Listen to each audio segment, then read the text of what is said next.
BC Lions leading rusher Andrew Harris coming off another 100-yard-plus rushing game last week against Winnipeg. And he and his Lions, they're on a roll right now. They won 5 of their last 6 games. And they got Andre Dury and the Argos to contend with. Dury back playing last week, his first game in 10 weeks.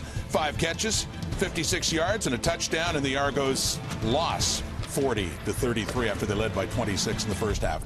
Welcome to the CFL on TSN Friday Night Football. Rod Smith, Milt Stiegel, Matt Dunnigan is back with us, Chris Schultz as well as we get set for the Argos. Yes, 3-8, but still, in terms of points in the standings, in first place. That's the kind of year it has been, Schultzy. They had that heartbreaking loss after the big league in Calgary last week. What do you look for in this game against the Lions tonight? Well, Rod, I want to talk about deja vu because the BC Lions want to regenerate that feeling. They want to feel it again. The Toronto Argonauts, they want to avoid it. Go back to April the 17th, 33-17 for the BC Lions. That score was complimentary to the Toronto Argonauts. It was the game where we saw Alex Bazzi dominate the line of scrimmage, where we saw Stephon Logan dominate on offense. I believe you learn more from those type of films against similar opponents than any other films. For the Argonauts, they cannot afford to have a repeat where they lost the line of scrimmage match. Schultz, I can tell you that the Lions are 4-1 against Eastern Division opponents, and they've beaten the Argonauts the last 4 times. They're feeling pretty good about themselves and their chances, and this football team's coming together. Big hit with Courtney Taylor going out of the lineup offensively, but they've got plenty of weapons there to work with, and they don't miss a beat with Kevin Clan. The way that defense is playing, Milt, I'm telling you, I like the Lions at home. They defend BC Place like no other. And Andrew Harris loves playing there. 27 touchdowns in 31 games at BC Place since it's been renovated. I look for him to have another big game. Well, I'm going to say these Argonauts, they have a chance. I believe they have a chance, and I think for them to win, they have to get off to a fast start like they did last week. Well, I know people are saying, well, they get off to that fast start, and then they came out in the second half. I think if they get off to that fast start this week, they're going to find a way to pull it out. Because right now, they're mentally scarred because of the way they lost that game last week. So they need to get off to a fast start. And we talked about Chad Owens not playing. Sir, you're going to make another point of what to watch? No, it's just Chad Owens coming back in. That's like getting your starting quarterback back in for any other football team. This guy is a flat-out playmaker. Well, for all the talk we've said it all year, Ricky Ray doesn't have his weapons. He's got them tonight. He has Owens. He has Dury. Does he have his team in store for a win? At a very difficult place to play. Here come the Lions. Kickoff coming up. West Coast as they tackle the Lions under the Friday night lights at BC Place. Chad Owens dresses for his 5th game of the season. He's only finished 2 due to injury. He still leads the Argos in receiving yards and in catches. Ricky Ray threw for over 300 for the 74th time in his career in a tough loss last week against the Calgary Stampeders. And for the BC Lions, last time these two teams played, Kevin Glenn was the starting quarterback, led the Lions to a win, threw for over 200 yards, and he's 26-12 in his last 3 seasons. That's a pretty good record. Mike Benavides' Lions haven't allowed a touchdown in 135 minutes, haven't committed a turnover in 4 games, but he says his team hasn't played their best football yet. Scott Milanovich looking for an Argo bounce back after the worst collapse in club history. Last week in Calgary, they stayed out west, so the time difference shouldn't be a major factor. The Argos have not won here in Vancouver since 2002. Second meeting of the year. Lions won the first 33-17. And BC won the toss, so Swayze Waters kicks it off, and we're underway. Tim Brown with the return. He chewed up the Argos on the teams, and Toronto revved up to make sure that doesn't happen again. Nice hit on the opening kickoff. Let's look at the BC Lions offensive starters to watch. It's the twin set, they call it in BC, with Stephon Logan and Andrew Harris in the backfield together. They're 1 and 2 in all-purpose yards in the CFL. When they do go play action and try to go over top, it's Manny Arsenal. Our starters to watch are brought to you by Napa Auto Parts, where custom advice comes standard. Lions, the highest scoring team in the opening quarter, which is interesting because they have only scored 1 first possession touchdown. Going after it here, and a flag flies as Emmanuel Arsenault was in behind coverage. And Brendan Smith called for pass interference. Brendan Smith is going to grab the jersey just as Arsenault is making his break to accelerate to the football, and that jersey pull slows his momentum. Toronto, number 26. Ball will be placed at the spot of the foul. First down. Straight post route for Manny Arsenault. One-on-one on Brendan Smith. Right out of the gate, the BC Lions try and stretch the secondary with the deep throw, and you're going to see the pull on the jersey. That slows the forward momentum. No question pass interference there. 40-yard penalty and a handoff to Harris straight ahead. Shea Emery, the Vancouver area product, first to meet up with Harris, who has 6. Take a look at the Argos defensive starters to watch. Tristan Opolugo is been a beast off the edge. 8 quarterback sacks on the season, 5 tackles for losses. He makes camp in the backfield of the offense. Jamie Robinson's going to move from linebacker back into the secondary, and Greg Jones plays in there for Shane Horton at linebacker. Greg Jones has some kind of resume. Lions go no huddle and look at 2nd and almost 5. Glenn ducked underneath, takes off, and he'll get a first down and hits the deck down around the 22-yard line. 13-yard scamper for a guy who doesn't run a whole lot. I think Glenn wanted Andrew Harris out of the backfield, but he is picked up as he releases quickly by the linebacker Vincent Agnew. He finds a seam off that left side, and Kevin Glenn now he just got to hook slide and get down, which he does. Late penalty flag tossed as Kevin Glenn, and the Lions are walking backwards. Too many men in the huddle. BC. 10-yard penalty. Remains first down. That's interesting for a couple reasons. It didn't look like it when they snapped the ball, and secondly, everyone was covered. So who was the extra guy?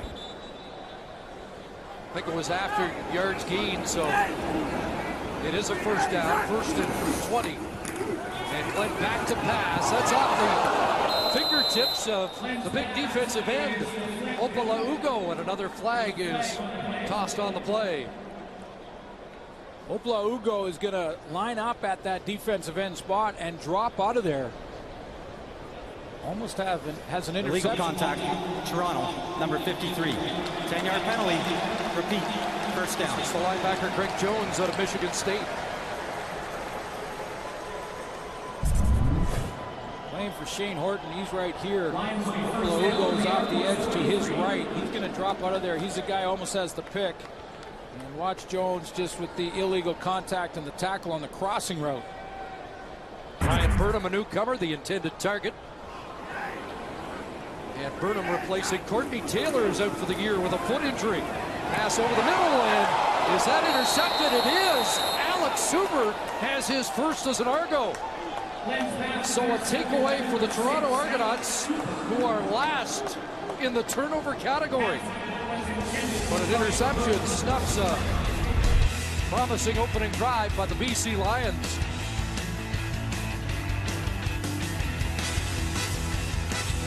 It's so good in protecting the football and limiting the giveaway. 0 turnovers in the last 4 games. Well, this one, Kevin Glenn's got an open receiver in Brian Burnham, and if he leads him out in front in this throw, it's a touchdown for the BC Lions. It throws him behind them, and it's picked off. Long field for Ricky Ray to start things at the 6, and there's Owens out of the backfield and pushed out of bounds. So Chad Owens, a guy that we'll be watching tonight, back in the Argos offense. Yes, we will. He's dressed for 5 games, played basically in 3 games or just over 3 games. He's back in the lineup, and he's got Ricky Ray, just threw for over 300 yards and 4 touchdowns in that loss to Calgary. And I put Chris Van Zyl in here because he's got to go up against Kareem Smith and Alex Bazzi. I had a great talk with him yesterday in the walkthrough. He's got his hands full. He respects this defensive line. He's got a big job tonight. 2nd and 1 with Curtis Steele in the backfield, and they'll pitch to Steele. Big hole right side, and Curtis Steele gives the Argos some field position. Chased out by the safety, J.R. LaRose.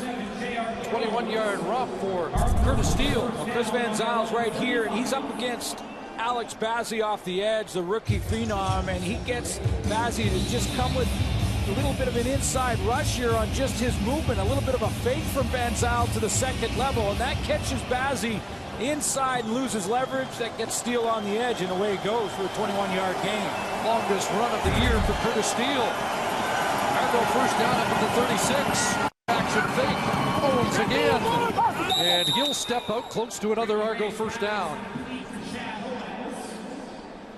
Take a look at the Lions defensive players to watch. There's Alex Bazzi, 9 quarterback sacks, 8 tackles for losses. Solomon Elamimian's got a huge lead in the tackle department and on pace for a CFL record. Wanted to put Court Parks in there because Court Parks is going to face Chad Owens when he plays into the boundaries. That second receiver. It's going to be an interesting matchup to watch tonight. Second and short. And they'll plunge ahead for the first down. And up comes Kareem Smith swinging up against Sir Vincent Rogers, the left tackle. First down Argos, and I don't see a penalty flag for the pushing and shoving. And good for the officials early in this game. Just warn the guys, tell them, hey, calm it down for a little bit, nothing after the whistles. I mean, Kareem Smith got away with a swing here. But I love when officials early in the football game will say, hey, well, just calm it down, guys. Everybody just relax. None of that stuff. Give them a warning. If they do it again, then you throw your flag. Referee right there, so that's pretty good evidence that they've been told to maybe hold off a little bit. Owens on the end around sweep. And he comes up talking to Adam Bighill. Fired up to get back in the lineup. Oh, is he ever. And I think football fans across the country fired up to just watch him play the game, because this is one of the top players in the last few years in football, and it's not just what he does statistically, it's the energy that he brings to the huddle. Ricky Ray talked about that yesterday in our meeting, saying that, hey, it's not just numbers and how we gear the offense around him, it's the energy he brings to everybody else. 3 first down plays. They've got Owens 3 times, twice by pass, once by run. Trying to convert here. They go back to Owens, and Ryan Phillips read the mail. Yeah, I did. And this, when Phillips plays, or excuse me, when Chad Owens plays to the field, to the wide side of the field, that's when he will match up against Ryan Phillips occasionally.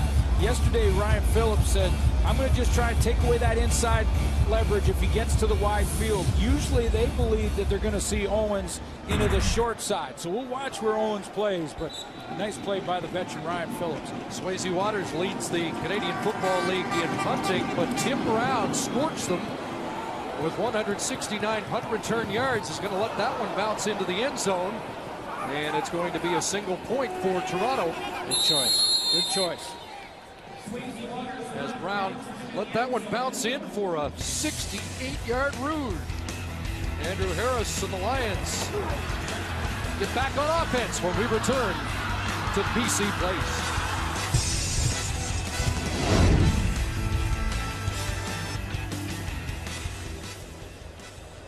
Well, it was August the 9th, the last time the Lions turned the football over. And the first interception in a long time for BC, Kevin Glenn and Travis Lulay, and that 128 attempts.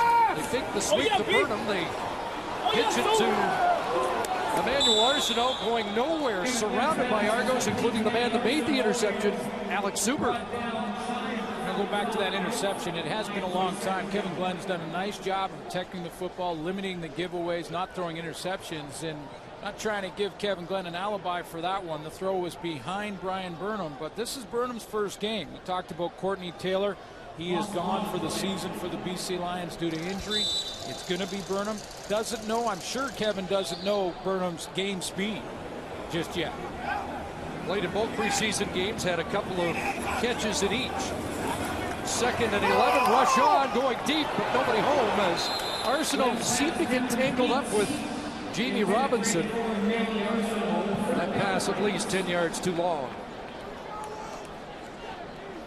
Jamie Robinson usually lines up at that adjusting linebacker spot. He's moved back to the secondary, will play primarily the short side halfback. Vincent Agnew, who's played defensive back, will move up and play in the linebacking course. So Scott Milenovich juggling things a little bit in his defense. Ricky Schmidt to kick, and Chad Owens is back. One of the injuries this year was on a punt return against Calgary. But he's so dangerous, you got to put him in there. And Owens brings it back to the 44. Ricky Ray looking for his first victory against BC as the starting quarterback of the Toronto Argonauts. He'll lead the offense back when we return.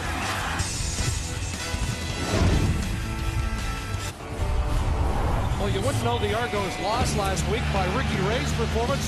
13th career 4-touchdown game, 33 of 38, 338 yards, but all for naught. Had a big lead in the first half against the top team in the Canadian Football League in their stadium. And that lead disappeared in the second half. They lose the game. 29-3 lead against Calgary, and McMahon, that ball nearly picked off. Ronnie Yell had a pick six against Ricky Ray in the late stages of the first meeting.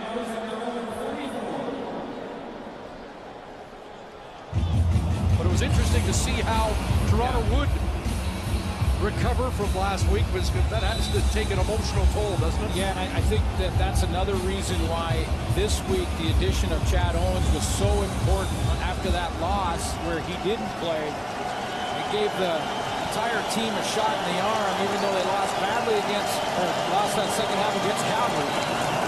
Get Owens back. Second and 10, as time underneath it goes for the steal across midfield and has a first down. The one positive Ricky Ray took out of it was that it showed that the Argos can play with the best teams. Yeah, and you try to take the positives out of it. You try and take, all the good things that you did in the first half and remind the players that, yeah, man, I mean, we were not only toe-to-toe with the top team in the league, but we were beating them badly in the first half. And so that's how close that this Argo team is. Disappointing. They have to get over it emotionally. Looks like they're on their way to doing it. 12 for steal, a first down at the Lion 54. And they throw it out to Andre Dury, and look who's there. In his hip pocket, Gordon Parks perfectly played. Andre Dury on that. And they switch up, play a little zone defense, and when Andre Dury shoots out of the backfield, he runs right into Cord Parks' zone. So Parks makes a nice, secure, open field tackle. Put Ricky Ray in second and about 7. A year ago, the Argos went on a 4-game road trip. They won all 4. And finished first in the East this year. The 4th-game road trip has been a much different story. Second down, Ray stands in. Spencer Watt, he gets cut down by Ronnie Yell short of the first down. Vancouver area product. North Van Spencer Watt with his first catch of the night. Over there in North Vancouver, Windsor Secondary School grad that runs this dig route. Blitz coming from the BC Lions. Solomon Elimimian, the leading tackler in the CFL, is coming on the blitz. Ray has time. It's blocked up, but Spencer Watt, 2 yards short. 3rd and 2, and Swayze Waters comes on to attempt a 53-yard field goal. 10 for 11 outside the 40. He's hit 10 straight. 51 his season long. Trevor Harris the holder. And Waters has enough leg and puts it through. Plenty to spare. 53-yarder, and the Argos lead by 4.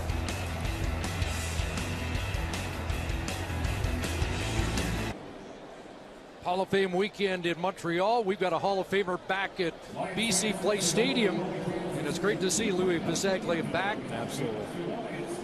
Yeah, great to see him. He's been battling cancer, and last tests were good and clean. He's all good, and here before the game, enjoying a glass of wine, watching his former team go to work. Great to see him. He looks great too.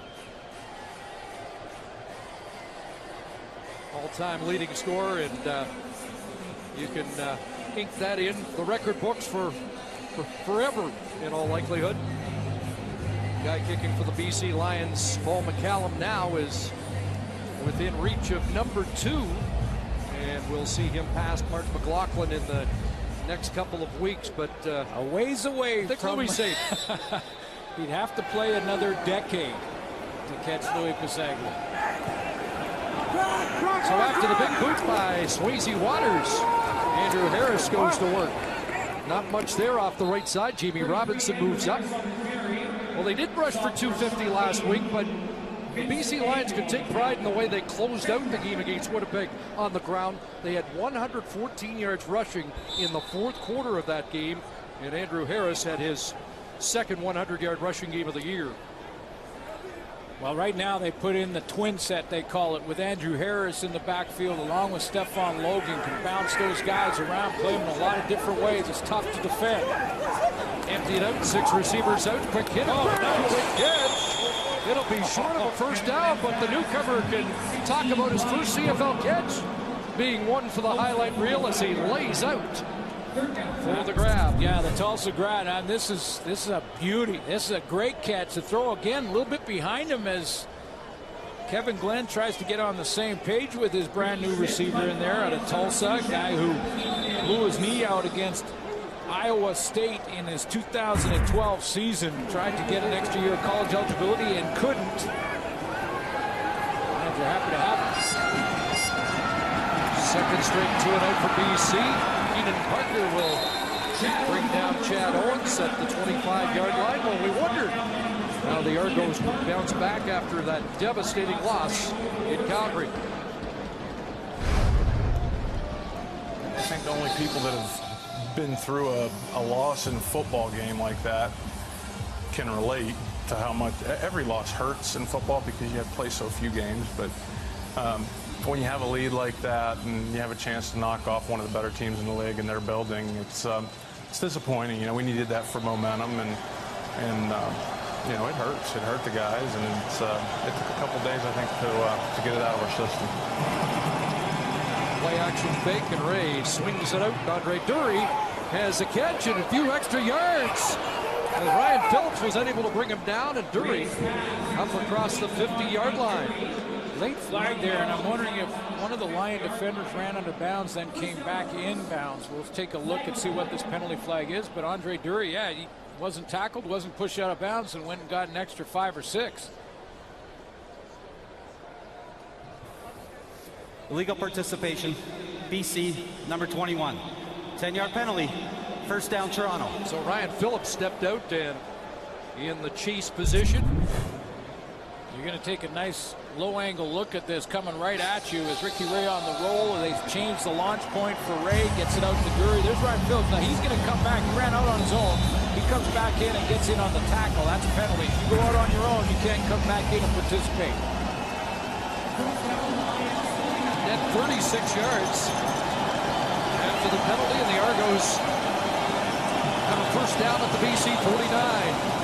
Steve Slayton releases, but they're working the other way and overthrowing Chad Owens with, again, Roddy Yell in coverage. I've been there. I've been there on those games when you've had them under control, especially against good teams. I mean, if you get blown out, that's something that you can live with. You just say, you know, it wasn't our night. You go back, you regroup. And I agree with Scott Milanovich. Every loss hurts a little bit, but when you lose like they lost against Calgary, you feel physically ill. I mean, it honestly takes 3 or 4 days where you're trying to get that out of your system like you got the flu or something. And the only way you do it for sure and for real is to play again. Second and 10. Ray steps up. Buying time, but nobody's open. And now across the way, can't make the catch. That was dangerous stuff. It was, for a lot of reasons. Dangerous for the Argos that they don't turn it over on that throw from the far sideline all the way across the field to Levon Brazil. But dangerous for Brazil as well, because there's bodies flying all over, and Ray's going to end up going way over to his right, the BC Lions sideline, and throwing it all the way across the middle.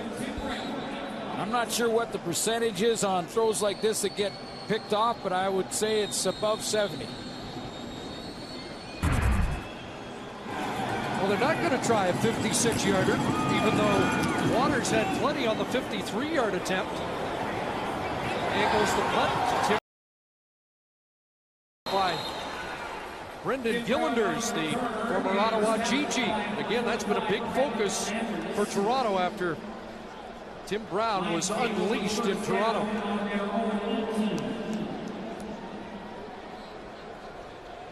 It's interesting that Kevin Glenn in the passing game has gone to Brian Burnham as much as he has early in this one. I thought it might take some time for him to get worked into the offense. I know Glenn would like to do it early. He certainly has. I think out of those 4 attempts, 3 of them have gone Burnham's way. Also had the long pass interference penalty go against Toronto for the biggest play for BC. Here's Logan, right side, and Stephen Logan with a good run up to the 31. Logan with 145 against the Argos, and that's the second time in his career he's had over 140 yards rushing in a game against Toronto. And it was the best rushing game for the BC Lions this year. Just edging out. Good game by Andrew Harris. We had 138.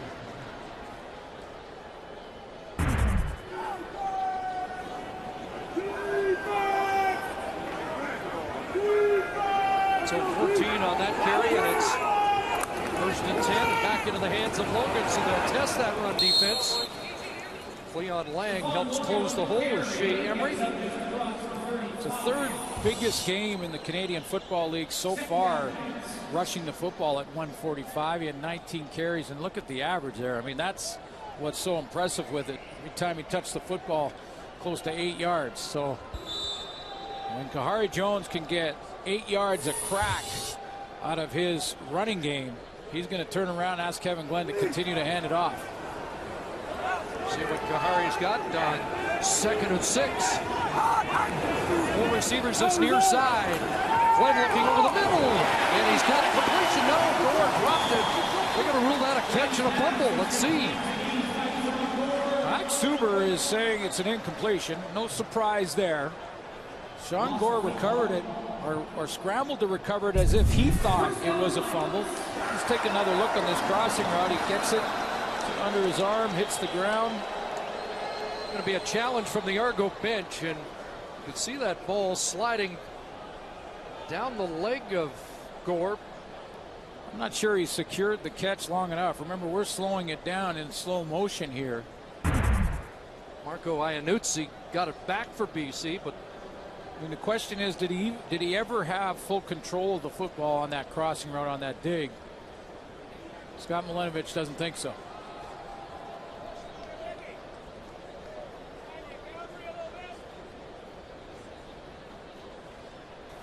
Toronto wants to challenge that the pass was incomplete. We'll review the play.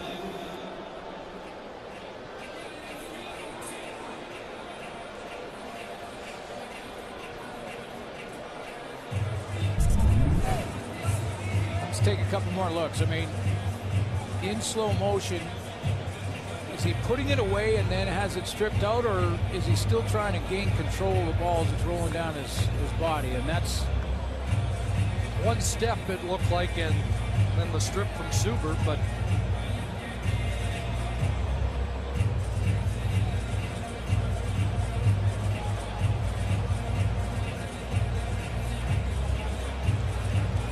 unless they roll knee down before that ball popped loose. But is he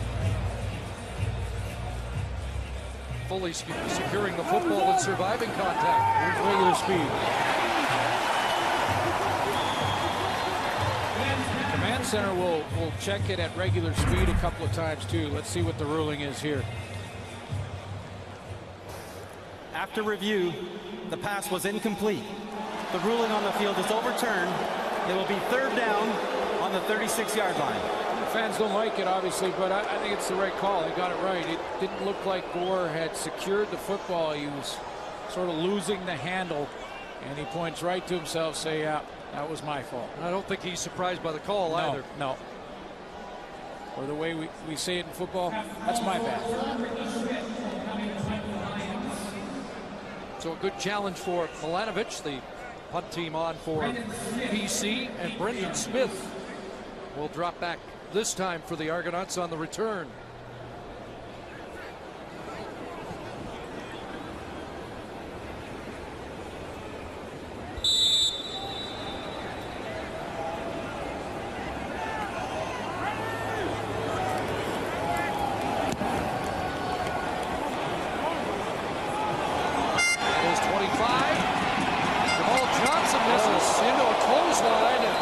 Flags are flying. Torrey Williams, I believe, for the Lions, just flew by, grabbed the face mask of Brendan Smith, and this one's ugly. That one's ugly. Major foul, face mask, BC number 13. 15-yard penalty, automatic first down. Brendan Smith is lucky he's not injured on this play. I mean, this one.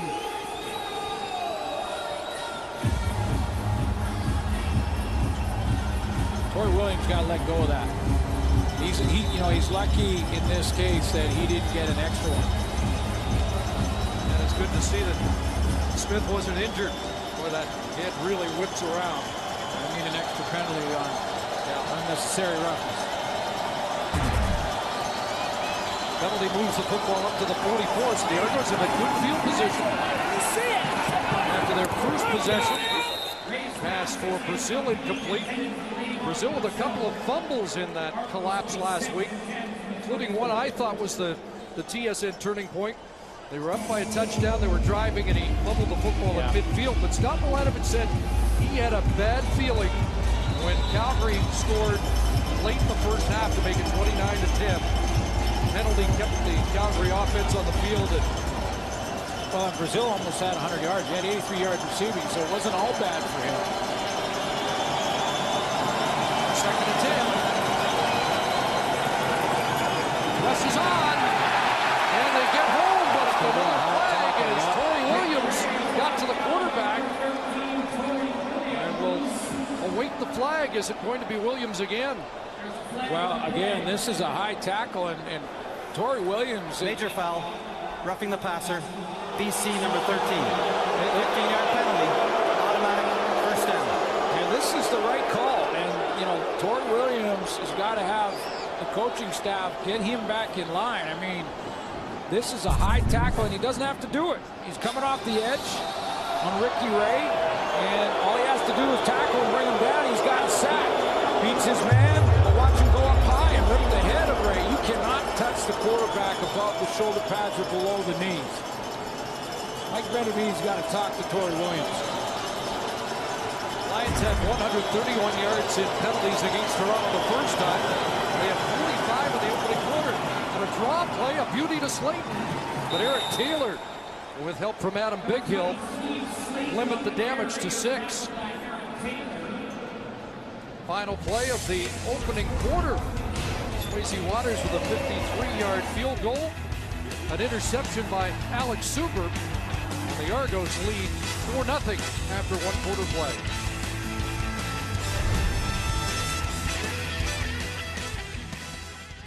Minutes of football here at BC Place. Now what jumps out at you, the penalties. And you see the 50 yards, 40, already 95 yards in penalties between these two teams. Torrey Williams, Mike Benavides has got to talk to him about his high tackling. I'm surprised he's got 30 yards in penalties by himself in that sequence. And I'm surprised he didn't get an extra UR there because he did not let go of that face mask, and that's real dangerous. 37 yards against the Argos on the pass interference. First play of the game for the BC Lions, but it's the Lions with a turnover, which is rare, and Scott Milanovic has said penalties and turnovers have been their undoing, but BC looks like they're following in the same trap. Yeah, Mike Benavides got to rein these guys in a little bit and make sure that they play a little bit more discipline.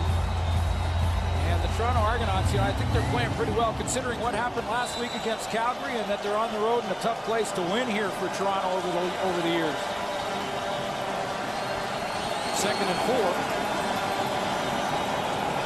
Dury in the backfield, and now he releases. It's Slayton in the backfield with the catch, and he has a first down. Ronnie Yellow up out at the 30-yard line, but Elamimian misses, and he's headline news when we say that. I was going to say, I think, Chris, that's the first time that I've ever heard you say that in the 2014 campaign, that Solomon Elamimian misses a tackle in the open field. He takes Steve Slayton out of the backfield, and a nice little hesitation there throws the leading tackler in the league for just a second in a 15-yard gain. First down Argonauts. Ray rolling. Has some time. Uploads deep. End zone. Touchdown. LaVon Brazil. What a reaction to the football. LaVon Brazil. He goes up and gets this ball. Doesn't wait on it. Doesn't sit in the end zone hoping it'll come to him. He goes, attacks the football, and wins the battle in the end zone.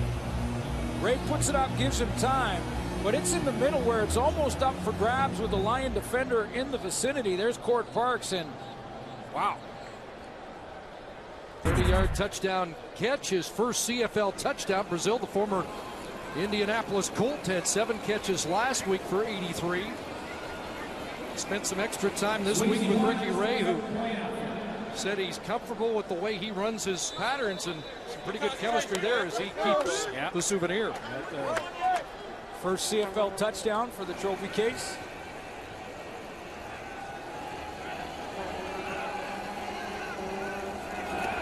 Honors the extra point. That's the first touchdown against the BC Lions defense in over 150 minutes. Ray to Brazil. Argos with an 11-0 lead.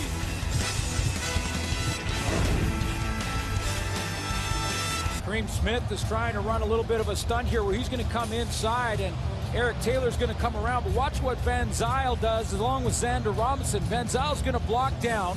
He's going to take and not allow Taylor to come outside on that stunt. And Robinson is going to take Kareem Smith and run him all the way to the other side of the formation. That's why Ricky Ray has so much time to throw the football. But what a catch. Brazil goes up, doesn't wait for the ball to come to him. He goes, meets the ball in the air. For the home team in a hole as Tim Brown. Still going, broke a tackle and all the way across the 40. Good return for Brown as the Lions look for a spark. Hey, man, LaVon Brazil, not laughing, man. Get it right. Brazil. LaVon Brazil, remember that, CO, A little baby. redemption for last week. Yeah. Capping a 5-play, 66-yard drive. And with that throw, Ricky Ray is now 37 yards away from passing Ron Lancaster in the all-time passing yards list. Here's your 50,000 club. 21st touchdown pass for Ray, which is tops in the league. He's over 3,000 yards now. Number 1 in the CFL. Fly sweep here. And Sean Gore with a good run. Across the 50-yard line. 8 for Gore.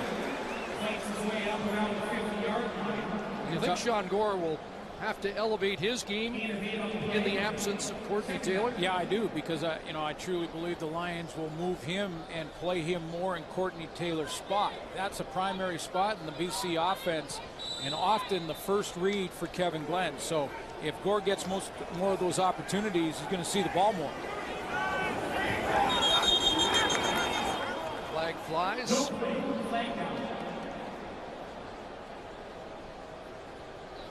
See who moved first.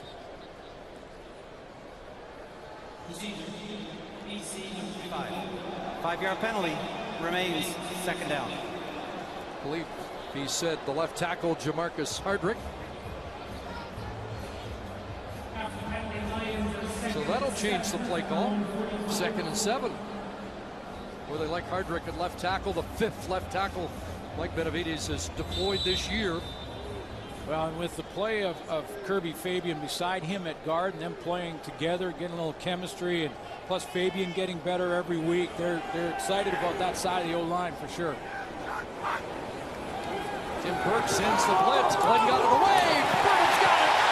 Brian Burnham down to the 30-yard line. The new cover for the big play and his 2nd catch of the night. Oklahoma is going to move inside. It looks like a mistake was made in this pressure. Usually when one's inside on the defensive end, you don't see this. You usually see that so that they get all the gaps covered. But the Argos kind of clog up the middle. It allows the O-line for BC to pick up that part of the stunt.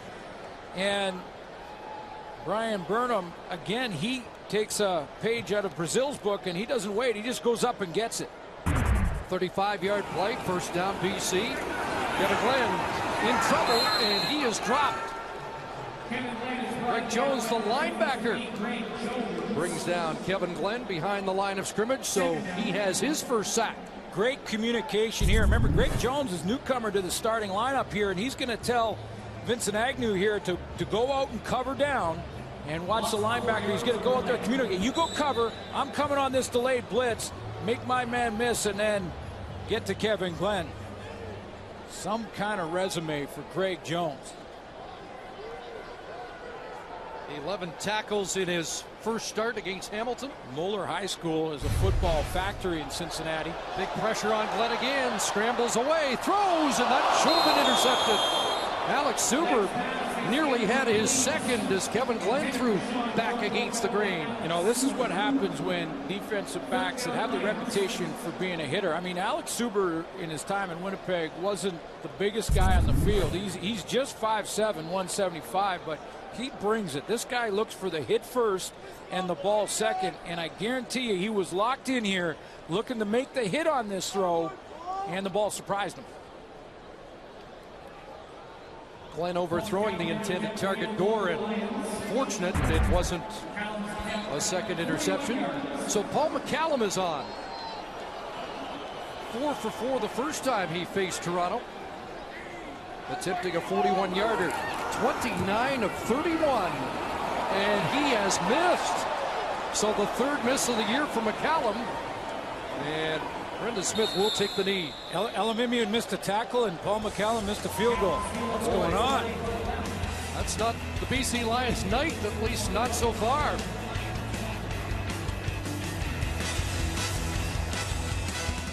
It's the latest recipient of help from Nizam. Fake fly sweep, and they reverse to Dury. Nifty play there, and this is across midfield, and Dury bounced out there. Well, you're waiting for Chad Owens, and Dury's coming the other way. I love the play. I mean, this is a nice design.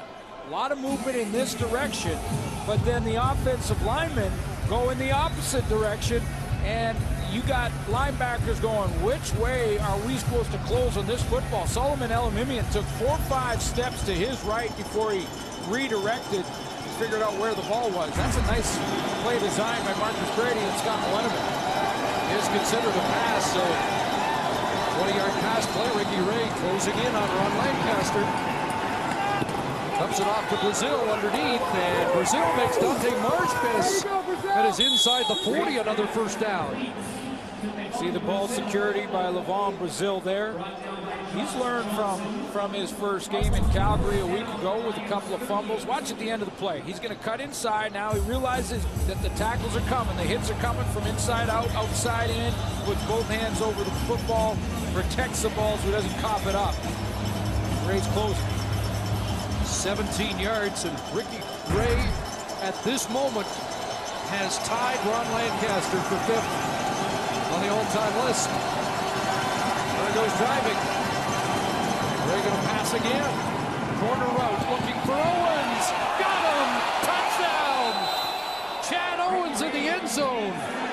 A 38-yard strike on the patented quarter pass from Ricky Ray.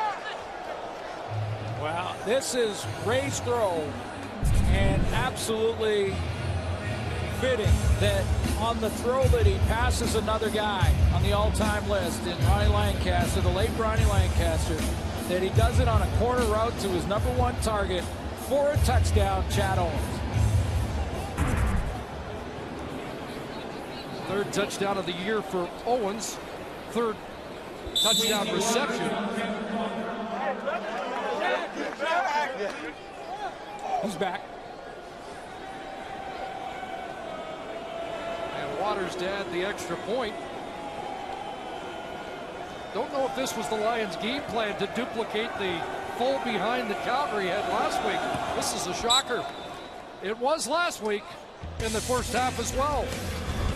But the Argos trying to put the Calgary collapse behind them as they build an 18-1 first half lead. Chad Owens is 1-2. He's the 3rd receiver inside, and you watch this stick move that he makes on the corner route. His right plant foot is going to make Josh Johnson stumble here. That's the plant foot. Nice stick move back to the corner. Johnson stumbles trying to recover from that move, and the ball put right where it has to be from Ricky Ray, who just passed Ron Lancaster. Lions have allowed 3 touchdowns in the last 77 possessions by opponents. Argos have 2 on 5 possessions in this game. Flags fly, and it'll be another face mask penalty as Brown brings it across the 35. Glad to be back out here, but that one, Nana, Kilmaka, I love you. Rest in love. I can't wait to see you again and all the family back home. Hope you guys are watching. I love you guys. You said he'd make an impact. That's it's not the boldest statement you've ever made, but yeah. Major foul. Way out on Face that limb there. Toronto number 28. 15-yard penalty. First down BC. Argo penalty against Orion Johnson, a newcomer out of Ohio State. Just is remarkable as Ricky Ray keeps climbing the ladder. What he's accomplished in Canadian football, over 50,000. He's passed the late Ron Lancaster here tonight. It's a little history on the corner route to Chatham. Kevin Glenn's got some work here, and he hits Gore in the seam. Big catch for Sean Gore into Argo territory at the 43-yard line. Important drive for the Lions here. They got to get some points out of this. Major, obviously, can stop a little of this Toronto momentum. The timing on that throw was absolutely perfect from Kevin Glenn. He hit Sean Gore right in the hole to allow Gore to turn upfield and then get those yards after catch.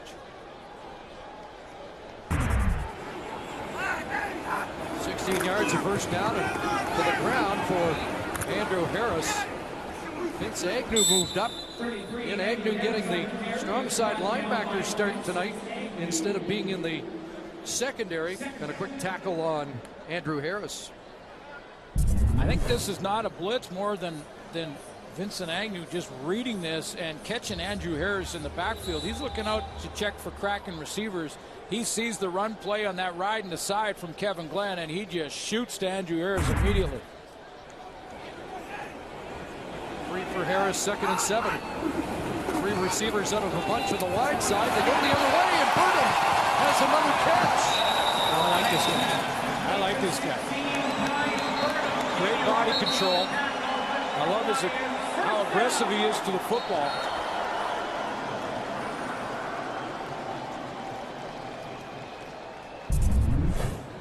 Got 3 catches already in this game for 61 yards. Been a primary target for Kevin Glenn.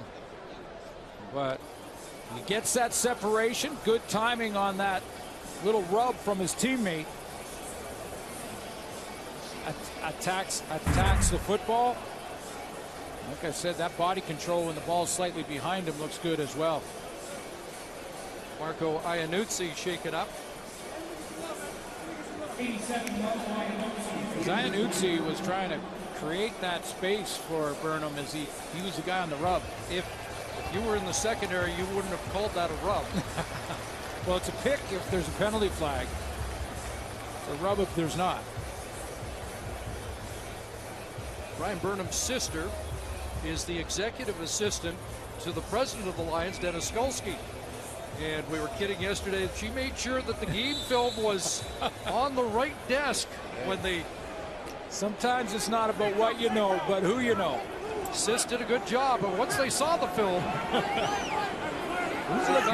they've got a player. First down BC. Quick hitter, and that ball's incomplete as Andrew Harris slipped just before the ball arrived. This is how you know a couple things. One is that the timing is there for your quarterback, because you're going to take a look here. Andrew Harris is going to slip, but Kevin Glenn is throwing it just as Harris is coming out of his break, and that's what he has to do. Give it to him on the right time. Harris goes down, it goes incomplete. Matt Ware, an extra defensive back, checks in for the Argos. 2nd and 10. BC trying to keep it going. And an offside. Could be a free play. Arsenal in the end zone. Touchdown.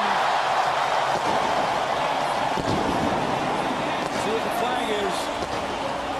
In behind Jamie Robinson.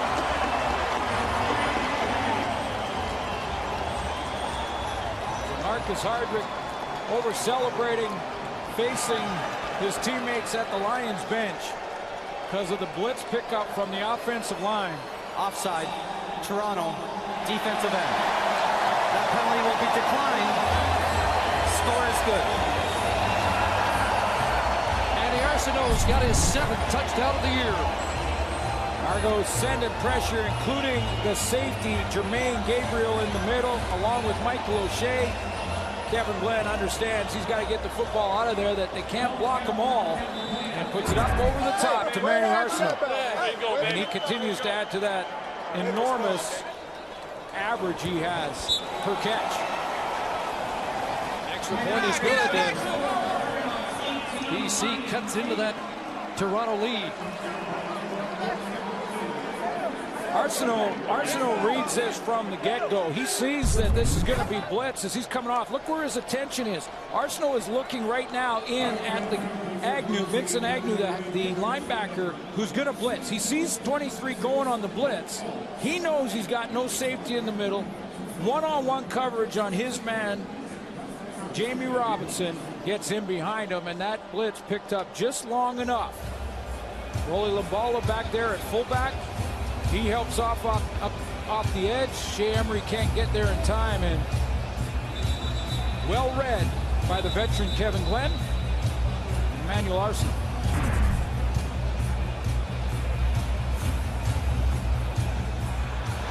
Travis Lule alongside. Ryan Burnham, a big part of that last drive for the BC Lions. I got to beat this dude that's blitzing because Foe the only one that can take away. Hey, mama, that was for you. Shout out to the O-line, quarterback. Shout out to my dog, Sean Gore, right here, too. What up? That's the Manny Show. Yeah, few shout-outs there. Brendan Smith on the return, and he'll get dropped. Jamal Johnson, special teams captain, with the tackle. Well, big drive. Now see if the Lions defensively can take that momentum created by the Emmanuel Arsenal touchdown. And the throw from Kevin Glenn. BC number 48. 5-yard penalty will re-kick. Make it do it again. Give you a chance for a return here because the cover team is now trying to catch their breath. So an opportunity to do better than the 27 for the Argos. Chad Owens doesn't usually return kicks. You wonder in a situation like this, they might send him out, but it looks like it will be Curtis Steele and Brendan Smith once again. Stick with the game plan. Good strategy good call by Scott Milanovich here to make the Lions kick it over. They've got to sprint another 50 yards, catch their breath, and get in the right lanes and contain this return.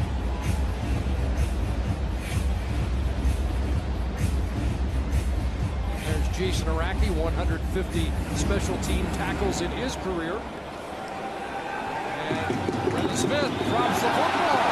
Now he's got to work to do better than the 27. And he's not going to get there. Alex Bazzi got an arm on him, and a rare circumstance where the second kick was a better one for the cover team. Better one and juggle. Take a look at Ricky Ray's night tonight. He's documented. It's well documented now that he's moved up the list, the all-time passers. Got Chad Owens involved right out of the gate. This offense and his return after injury. Lavon Brazil asked him if he had any special congratulations in hitting 50,000, and he said, you know, we played poorly, we lost, we went on a bye, and it was kind of forgotten. Now another milestone, and it would be a lot sweeter if it comes in a win.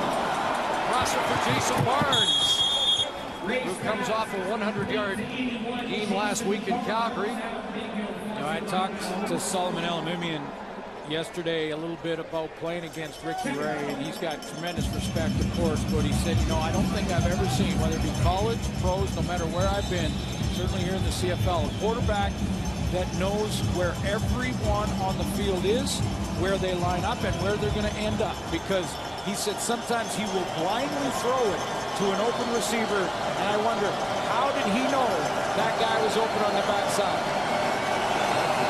2nd and 2. Fake to Slayton. It's Chad Owens with it. And Owens will get the first down. Elimimian with the big hit. But Owens moves the chains, and Mike Benavides, a defensive specialist, knows how difficult it is to face Ricky Ray.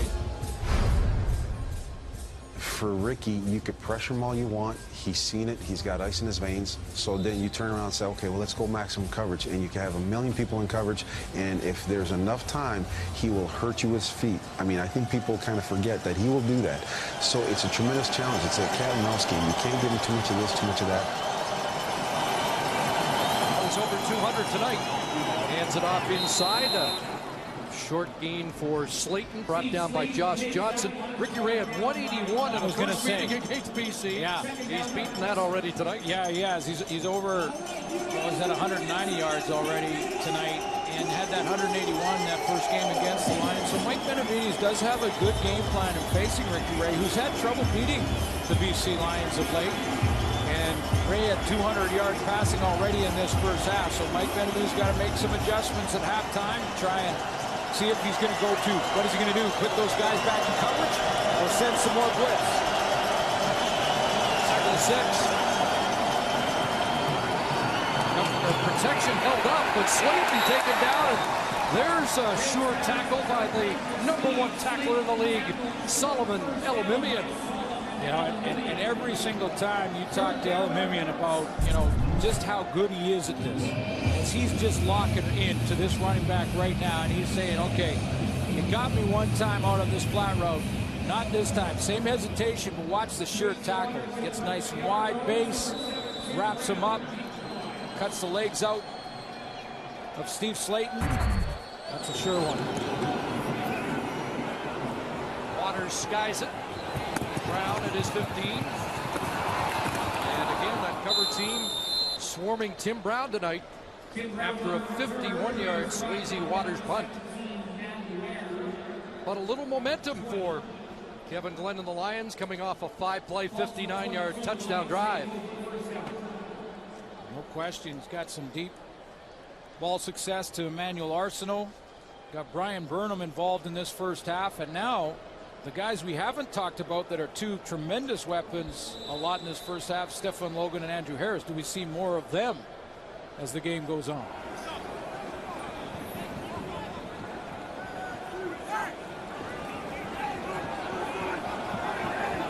Drive starts at the 22. Big to Logan. And it's into the hands of Arsenault. First man misses, and then he'll get driven out of bounds at the 36-yard line. That'll be a first down BC at the 3-minute warning. Argos have a pair of touchdown passes from Ricky Ray, and Manny Arsenault has a touchdown pass and a first down catch here.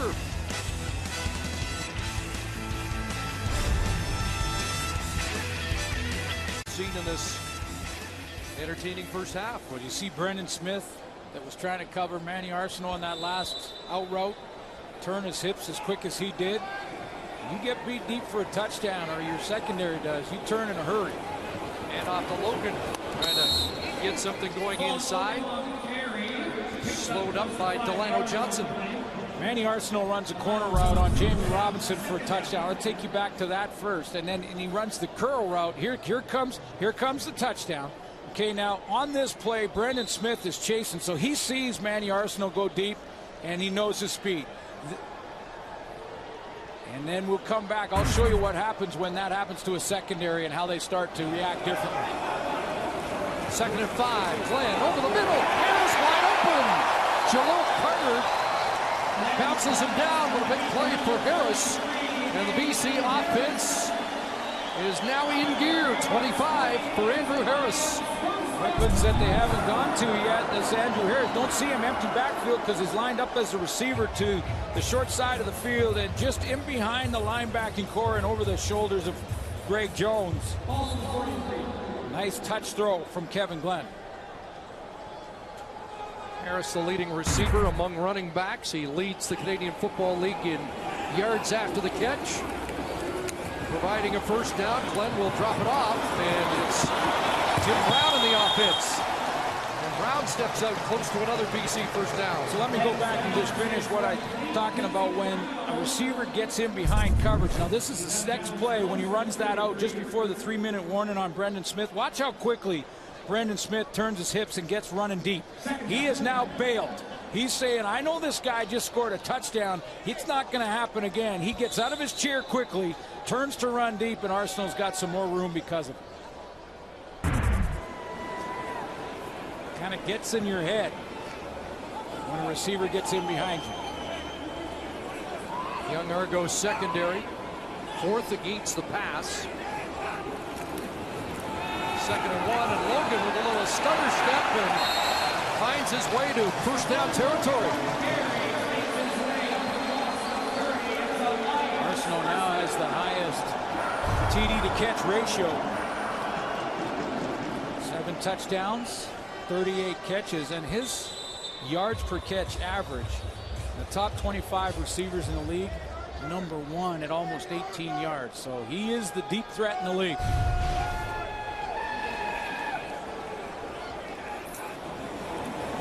First down, pressure on, and Glenn throws that away with the heat arriving. Yeah, good choice. There was all kinds of trouble.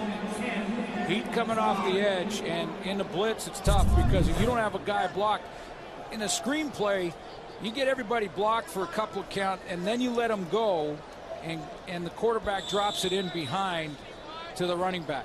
But if there's a blitz coming, the timing is off. Kevin Glenn recognizes immediately and puts it right in the dirt.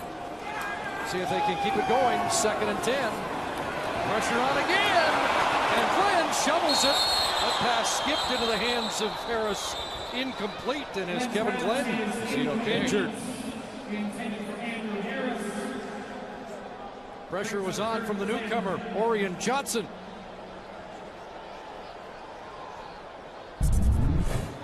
Johnson is coming from the right of your screen. You don't see him just yet.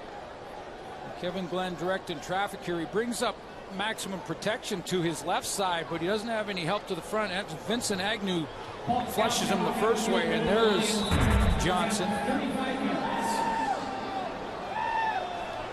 So the usually automatic Paul McCallum, who's missed in consecutive weeks now from 35 yards out, and he didn't. He did.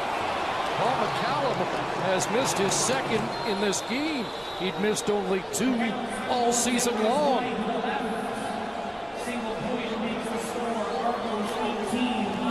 And it's just a single point.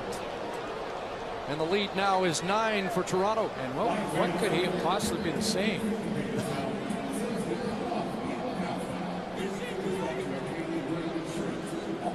I don't know if a Toronto Argonaut, hard to imagine that it could affect him psychologically by the trash talking that goes on before a field goal kicker lines up to make the kick or the attempt. Paul McCallum has seen that before thousands of times. Put it in the same spot twice. Just wide left. Absolutely, and hold looks good. Don't have to worry as much about the lace when it's a shorter field goal attempt.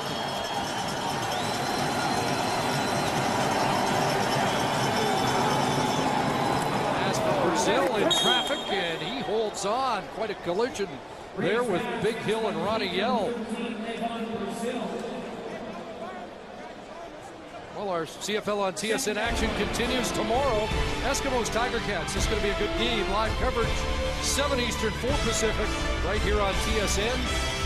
Huge Sunday afternoon last week for Andy Fantus and Mike Riley. Back and firing for the Eskimos. Double figures in catches for Fantus, and Hamilton beats Saskatchewan. The Hamilton Tiger Cats could be poised to take a little bit of a run here. Please reset the game clock to 1 minute and 20 seconds. 1 minute and 20 seconds on the game clock. Ticats beat Saskatchewan last week, and now the Argos trying for that rare back-to-back east over west wins. It has been lopsided. Curtis Neal. backing down heavily at the 50-yard line. But what we're seeing, though, Chris, is a couple of teams for sure. And Montreal kind of on the bubble, and then Ottawa still got some work to do. But we'll see Ottawa on Sunday in Saskatchewan. We're seeing Toronto and Hamilton improving game in and game out. Think back to last week in that first half for Toronto against Calgary. First down Argonauts, 4-man rush BC. Ray steps up, he's got Owens over the middle. And Nimian with a big hit at the end of the play, but Owens has his 5th catch of the night. Boy, Chad Owens loves to compete. You know, this guy just loves to be out there. He loves the process.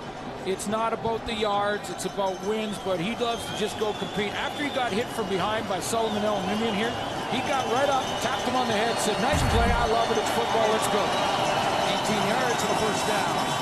Dury stays in the block, Ray in trouble, and he'll throw it away to avoid the sack as Cream Smith was in the vicinity. Cream Smith, who had the big hit on Drew Willie last week that has his status in question. I wrote about it in my blog on tsn.ca, and then a couple of quarterbacks, and this is not criticism in the direction of Bo Levi Mitchell or Drew Willie, because they're competitors and they were trying to do whatever they can to win, but these quarterbacks got to protect themselves. They get out in the open field, hook slide, or get out of bounds. 36 seconds left, 2nd and 10. Argos in Waters' range, but looking for more. Ray will double clutch, and he's going to take a chance here. Drop the ball at the end of the play. Do the Lions get it? And was Ricky Ray down initially? But that's very similar, timing-wise, to Drew Willie. Exactly. And I had a good conversation with Mike Benavides about it yesterday, and he's actually gone and instructed Kevin Glenn, reminded him, quarterbacks are getting reckless in the open field. Now, hey, I get that they are trying to do whatever it takes to win, and everyone admires that courage. Certainly their head coaches do. But they are too important, too valuable. They give your team hope. And is that extra yard going to matter in their season? The only argument you could say is the enhanced field goal position. Last week, Drew Willie hurt late in the first half in his own end. Yeah. But Waters hit from 53 is your point. So this from 45. And Swayze Waters has nailed it. And the Argos expand their lead. 12-point advantage with 6 seconds to go. Well, and when I talked to Mike Benavides about it yesterday, it's honestly, again, not a criticism against guys like Mike Riley in Edmonton. We just showed you that promo. And Riley, of course, we admire when he takes off and runs. But, again, these guys, if you don't have a capable veteran quarterback that you believe in, that you can win with, it's over. You lose hope. And a first down or an extra yard for Swayze Waters, even if he doesn't make the field goal, is it going to change the Argos season that much? I mean, and this is on the coaches. This is not on the quarterbacks. They're doing that instinctively. This is on the coaches to say, you do it again, we're going to fine you. Get down. Don't worry about that extra 2 yards. I'd go to that extreme in this case. Going to have to do it one more time. The Lions are going to run the clock out in this first half.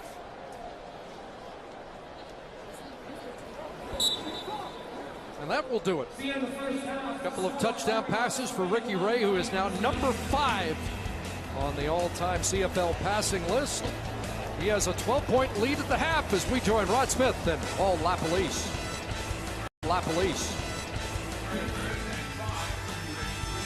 First half to Chad Owens, 5 for 82 yards, 38, coach, coming on that touchdown for Chad Owens. Yes, they've been missing him and showing what they've been missing again tonight. Yeah, and Chad has obviously got great speed, quickness. You can see on this touchdown run that he just climbed right up on top of Johnson and ran by. Let's go through the scheme and talk about what's happening. The DBs have the 3rd and 4th receivers coming over here. You'll see the boundary halfback's got 4. The Sam linebacker has 3. Hey, they change and switch. You call that a switch on the fly. Now Chad is taken by Johnson. Okay, what happens here is now he's going to run the high angle on the corner route to the corner of the end zone, and the quarterback reads the cornerback. What does the cornerback do? If he gets deep, the quarterback will throw it out on the outside. If the corner stays low, he throws the corner route to Chad Owens. Easy decision. What I don't like is Johnson's inside position when you know you got a corner. I'd like him outside position where you got 3 guys to help inside, Rod. And that's the thing you always talk about in man coverage. You know, you'd like to have the leverage to take away the corner out when you get closer to that area of the field because you've got the free, you've got the linebackers there to help you. Somewhat surprising that the Argos have a 12-point lead at the half. Quite surprising a week ago when they had a 19-point lead. Do you think they're thinking about that, having that big lead over a good team? You know, if the coach is going to tell them, hey, don't worry about the pass, worry about this half, make your plays, and I'd certainly come out. I like that they stayed out in Calgary because, you know, going back and then coming back out, I think that should help their cause. Yeah, don't worry about the past. There's a guy in the panel, Stiegel, keeps saying that to me every time I bring this up. Argos do have the lead.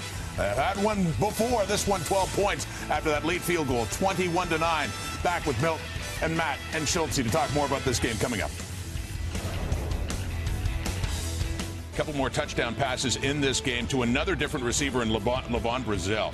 So 14 different receivers getting touchdowns from Ricky Ray. Just think about that this year and what a difference that it might have made had his receivers been healthy, but he's been certainly spreading the wealth. Next for Calgary, that's a remarkable story, how they persevered at 10-1 with all the injuries, the Stampeders and Levi Mitchell, but that's with 8. Back at the half here in Friday Night Football, Rod Smith along with Milt and Matty and Schultze, and interesting story here for the Argos yet again. 29-10 at the half in Calgary. Yeah, we've been through that, but they do have the lead this time. And looking good here, Schultze. You're talking about Ricky Ray spreading the wealth, and a good job by the Argos after they're catching the ball. Looking real good. Want to talk about those popular plays, Brazil and Owens and their touchdown passes, but these are the plays that are setting it up. Ray has unbelievable patience, and he's getting a result in terms of yards after the catch. First, watch this from Andre Dury. He turns it upfield, and he makes the difficult moves, and he gains yards. So significant. And then Steve Slayton out in the flat. That's Solomon Elamimim. Great move. He gets the positive yards. So significant because, remember, the defensive backs, when they see those type of plays, they're aware of it, and it sets up those type of plays. I still, to this day, don't know why the Toronto Argonauts do not go deep time and time again, because they have the best deep ball passer based in the CFL, that being Ray Milt. Well, coming into this game, all the talk was about the BC Lions defense, and rightfully so. You know, they've been having a great year, and I'm for sure the Toronto Argonaut defense got tired of hearing about them, and they actually are playing a great half so far. And one player in particular is Alex Superman. That's what they call him. And coming over playing his second game, he's playing pretty well. He knows his defense. He had Tim Burke a couple of years as a defensive coordinator and head coach with the Winnipeg Blue Bombers, so he's feeling comfortable. And they're going to have to continue this. We saw what they did in the first half last week, and we saw what they did in the second half. So it'll be very interesting to see how this Toronto Argonaut defense comes out. But so far, so good, man. Yeah, I hear you. You know, my thing with the BC Lions all season long, they're a 6-4 football team, 7-4 right now, and they win a game, they win a couple games, and then they drink their own Kool-Aid, and then they kind of get fat and happy.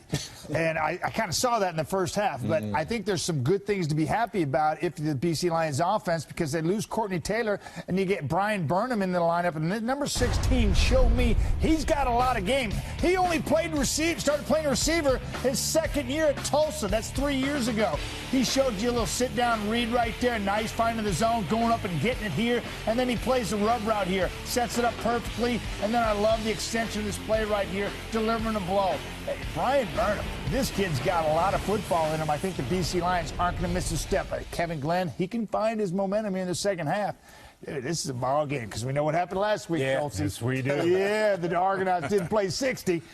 You did have to bring that up, eh? Sorry. Again, we're going to, you know what? Let's do a little chat after we go through the stats. We got a little more coming up here, but what do you say? Do you say anything different? Leave the past in the past, says 85. Kevin Glenn, in his past, 7 wins with the Lions so far. And the Argos and Ricky Ray, a good half for them and a 12-point lead. Thanks, Rod. The Argos are looking to become the first Eastern team to win out west. Eastern teams are 0-16. The stat that stands out to me, the BC Lions are giving up an average of 195 yards passing coming into this game. So far, Ricky Ray has 229, and Chad Owens has 82 of those. Let's see what happens in the second half. Okay, and let's hear what Matt Dunnigan has to say first about this. You brought it up. They had a 19-point lead in Calgary last week. We all know what happened. Yeah. This time, a touchdown less at 12, but still. Do you think it weighs in their mind at all coming up the second half? Yeah, I do. To be completely honest, I think it does. And if BC comes out and has success early, and I think it's right at the forefront of their mind, that is something they have to overcome right now, is certainly that mind game that football sometimes lends itself to. I would say clarity of purpose. He has history advantage. If I was a veteran player on that football team, I would honestly come out of that room chanting, "Don't forget Calgary. Don't forget Calgary. Don't forget Calgary." Can I just speak? What am I going to say, Rod? It doesn't make any difference at all. Nothing. Leave the past in the past. Use the past to your advantage. No. History serves a purpose. The past is bad. You're really leaving in the past. I think they have enough character in that locker room, certainly, to do that. But I do think it's in a lot of those players' minds, to be quite honest with you. It cannot be. Western road trip for the Argos, tough places, Calgary and BC, and they certainly feel they deserve to come out of this with one win. They got a lot of work to do, though. These are the BC Lions, and they're down by 12. Probably a little frustrated themselves. Second half kickoff is coming up from BC Place. Stick around. Toronto Argonauts will take a 12-point lead to the second half here at BC Place Stadium against the Lions, who are only 3-3 on home turf this year. How'd you approach this? So would you forget last week, or would you? I heard the panel, and I agree with Schultz. You got to learn from history. And I'd be up and down the sideline reminding guys, Tristan Obalaugo, he went to almost every single player, and I swear, I was trying to read his lips from our location. I swear he was saying, remember last week, remember the Calgary, remember what happened. Start this second half like it's 0-0, and go to work. Argos lost the toss. BC elected to get the ball first in the opening half, which means Mike Benavides and the Lions will kick off to start this second half. So the Argos get a chance right away to work on that lead. Well, it was Chad Owens in the first half, a couple big plays involved in the offense immediately. No surprise there. And I'm sure they'll go right back to him to start this second half. Brendan Smith, Curtis Steeler back. And it's Smith from his 7. Finds a crease. And up to the 38-yard line. Argos with 277 net yards in that first half. 229 through the air for Ricky Ray. Of course, if you're just joining us, he passes the late Ron Lancaster, the all-time passing yards list. And there's Chad Owens' number after just one half. 5 catches, 82 yards, and a touchdown. Pace of close to 200 yards on the game offensively. The 277 is more than the Lions had surrendered in each of the last 2 games and 3 of the last 4. So fake to steal. Ray rolled, got it to Owens, and he bubbles back and lost about 5 yards that had already been gained and ends up back at the original line of scrimmage. Is he okay? Scott Milenovich would tell a rookie, don't ever bubble back when you've got good production on first down. I think he's going to give Chad Owens a little leeway on this, and he's a little slow to get up. Let's take another look. This time it's the right leg. His left leg has been injured this year. J.R. LaRose, and he gets hit by Cord Parks while being wrapped up by LaRose. Left foot injury against Calgary. Left hyperextended knee against Edmonton.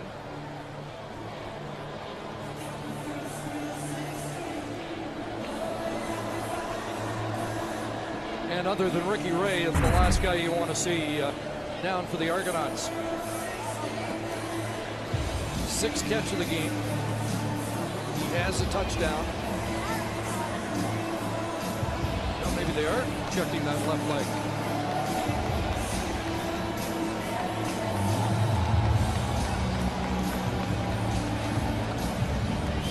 Great sign right there. Said the hit against Edmonton was one he didn't like and felt fortunate it wasn't more serious.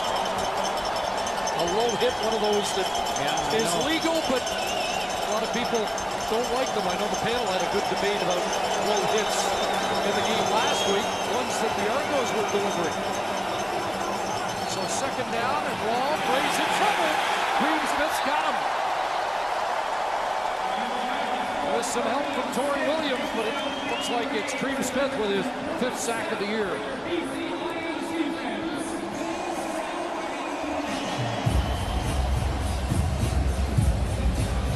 Be in that 2-point stance and gets a real nice takeoff on the snap of the football. One-on-one out there against Sir Vincent Rogers.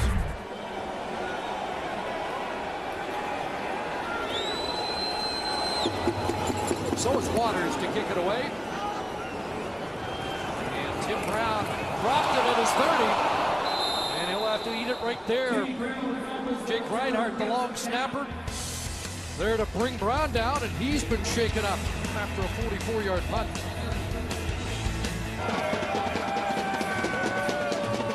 Key performers out. Chad Owens looks like they were trying to work out a cramp in his right calf.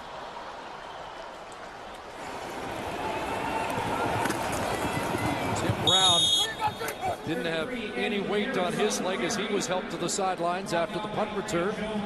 Andrew Harris with just 10 yards rushing in the opening half. Yeah, Chad Owens walked off under his own power, and they're working on trying to roll out the muscle there in his calves, both sides now. And that's just usually an indication there that he's getting tight and maybe cramping back there. And with Tim Brown, he didn't put any weight on his left leg. .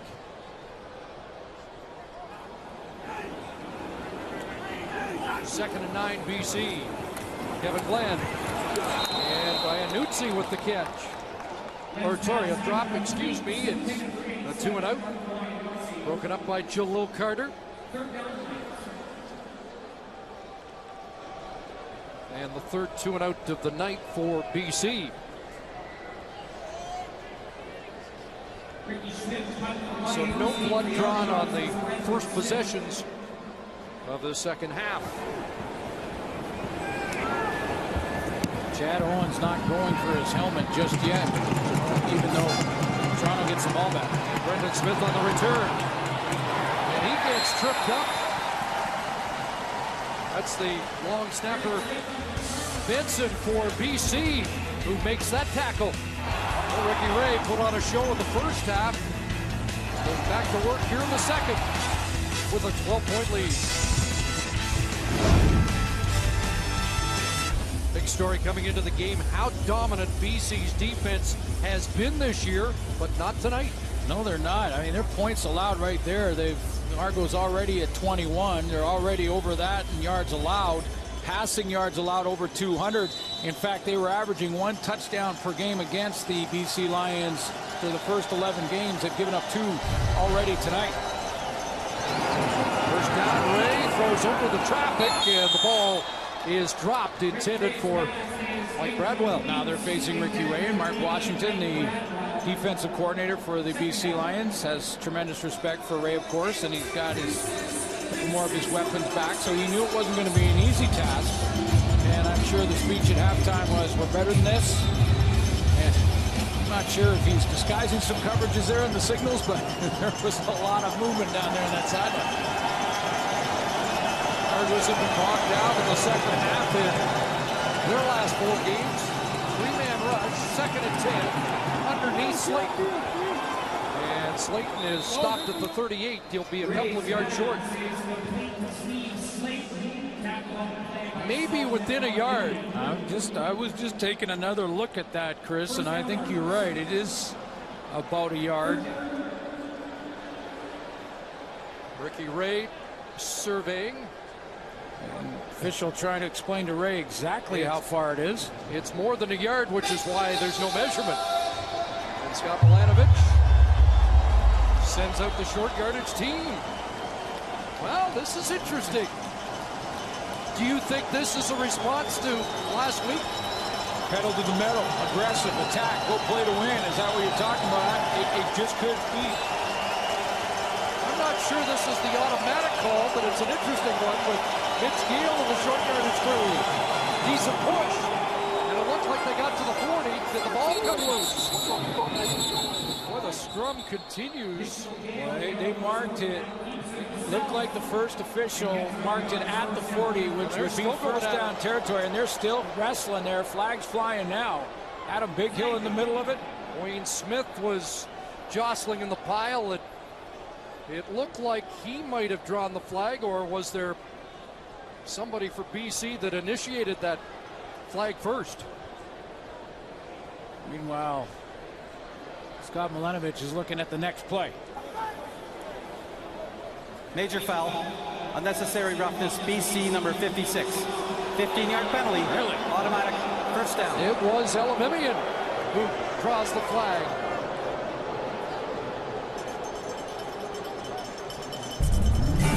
Good push here in the initial surge. Got Gale to over that 40, so clearly he had the first down. Let's take a look at what Solomon Elimimian does at the bottom of the pile here. Goes to the face of Chris Van Zyl.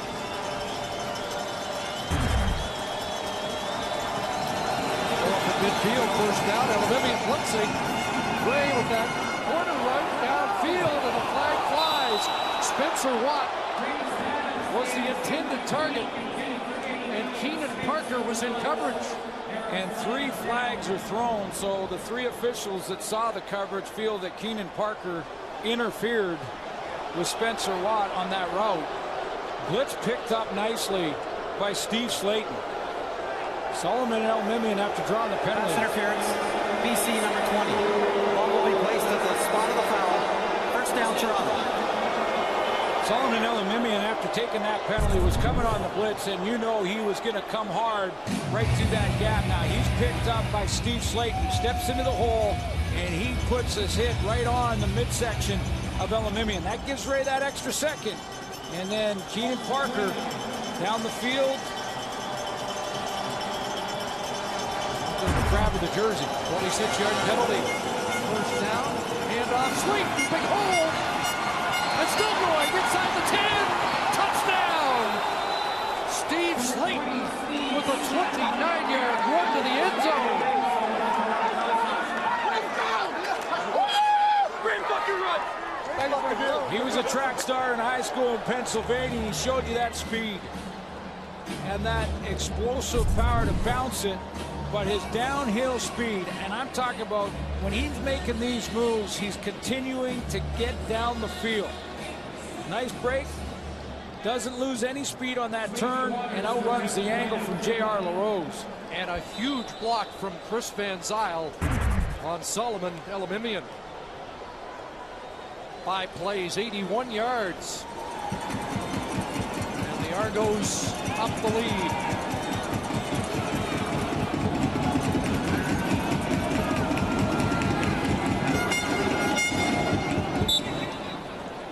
(28-9). Slayton with his first rushing touchdown for the Argos this season. 29 yards to pay dirt in Vancouver.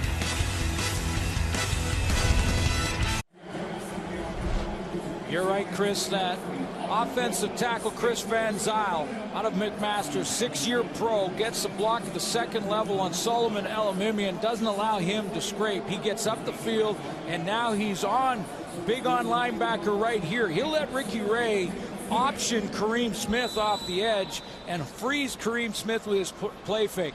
Chris Van Zyl makes the key block on Elimimian. No Tim Brown, so Stephen Logan back to accept the kickoff. A good return up over the 30 for Logan. That's the longest run in the CFL for Steve Slayton out of West Virginia. Mentioned his track days in high school in Pennsylvania. He was actually ranked coming out of high school. He had the 6th best long During the jump. return.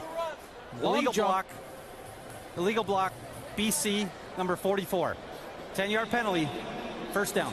Adam Bighill, and a guy that was fined last week and disqualified in the game for kicking Duran Mayo. He apologized to his team after the game, and we've seen some redemption here. Brazil with 2 fumbles last week and a touchdown. Slayton disqualified last week and a touchdown here. He knows who made the key block.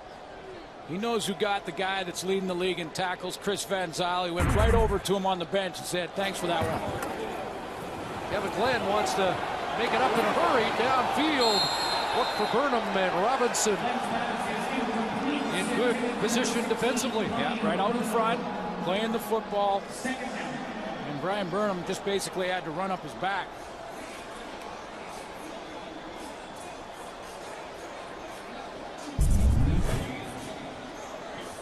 There's Burnham there. He's going one-on-one. I mentioned that Jamie Robinson playing that halfback to the short side of the field, but is in perfect position. I mean, he's running the route for him.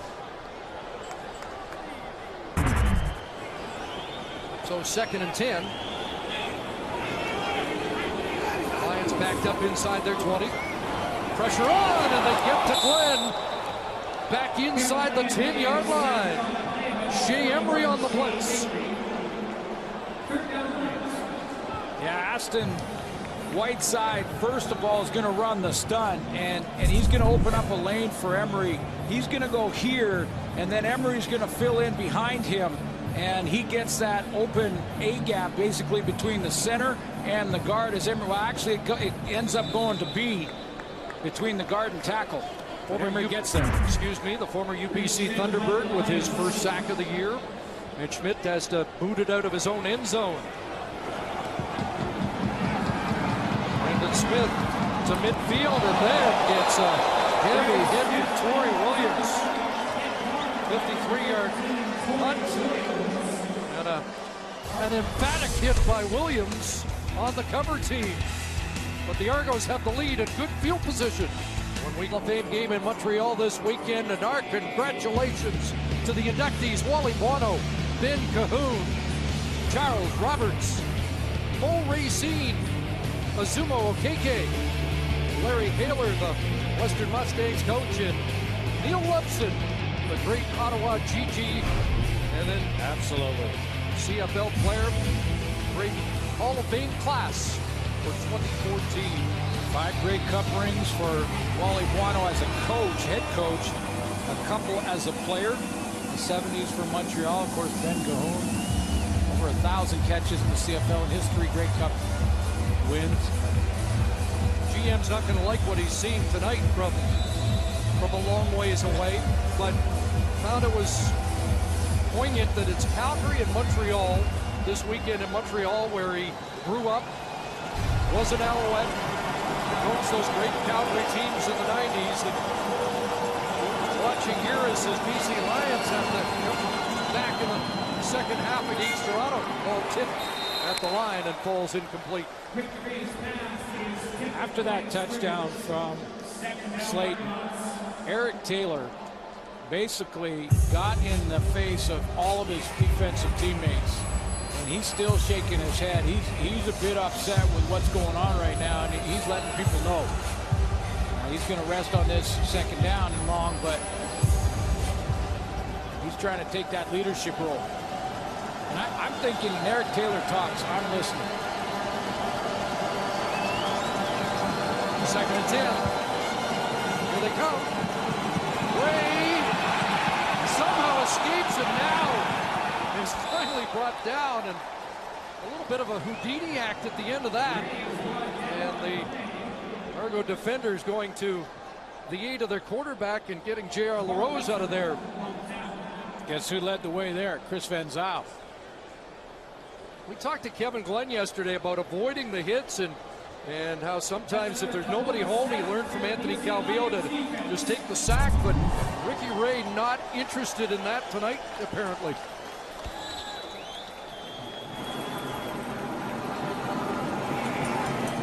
He's in the line of fire. There's the second. Didn't know there was the one behind him, but after the one behind him, I think, yeah, you get down. That's...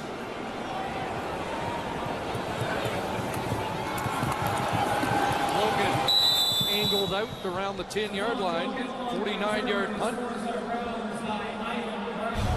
sack tally brought to you by Purelator, tackling hunger across Canada. Check, and the Argos have a couple of big ones in this game.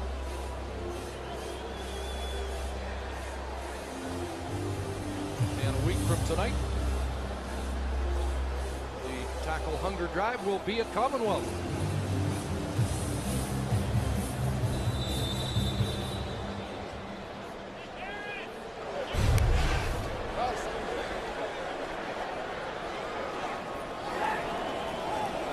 So the Lions start at their 10-yard line. And Andrew Harris deep in hole, second level, and all the way across the 35-yard line.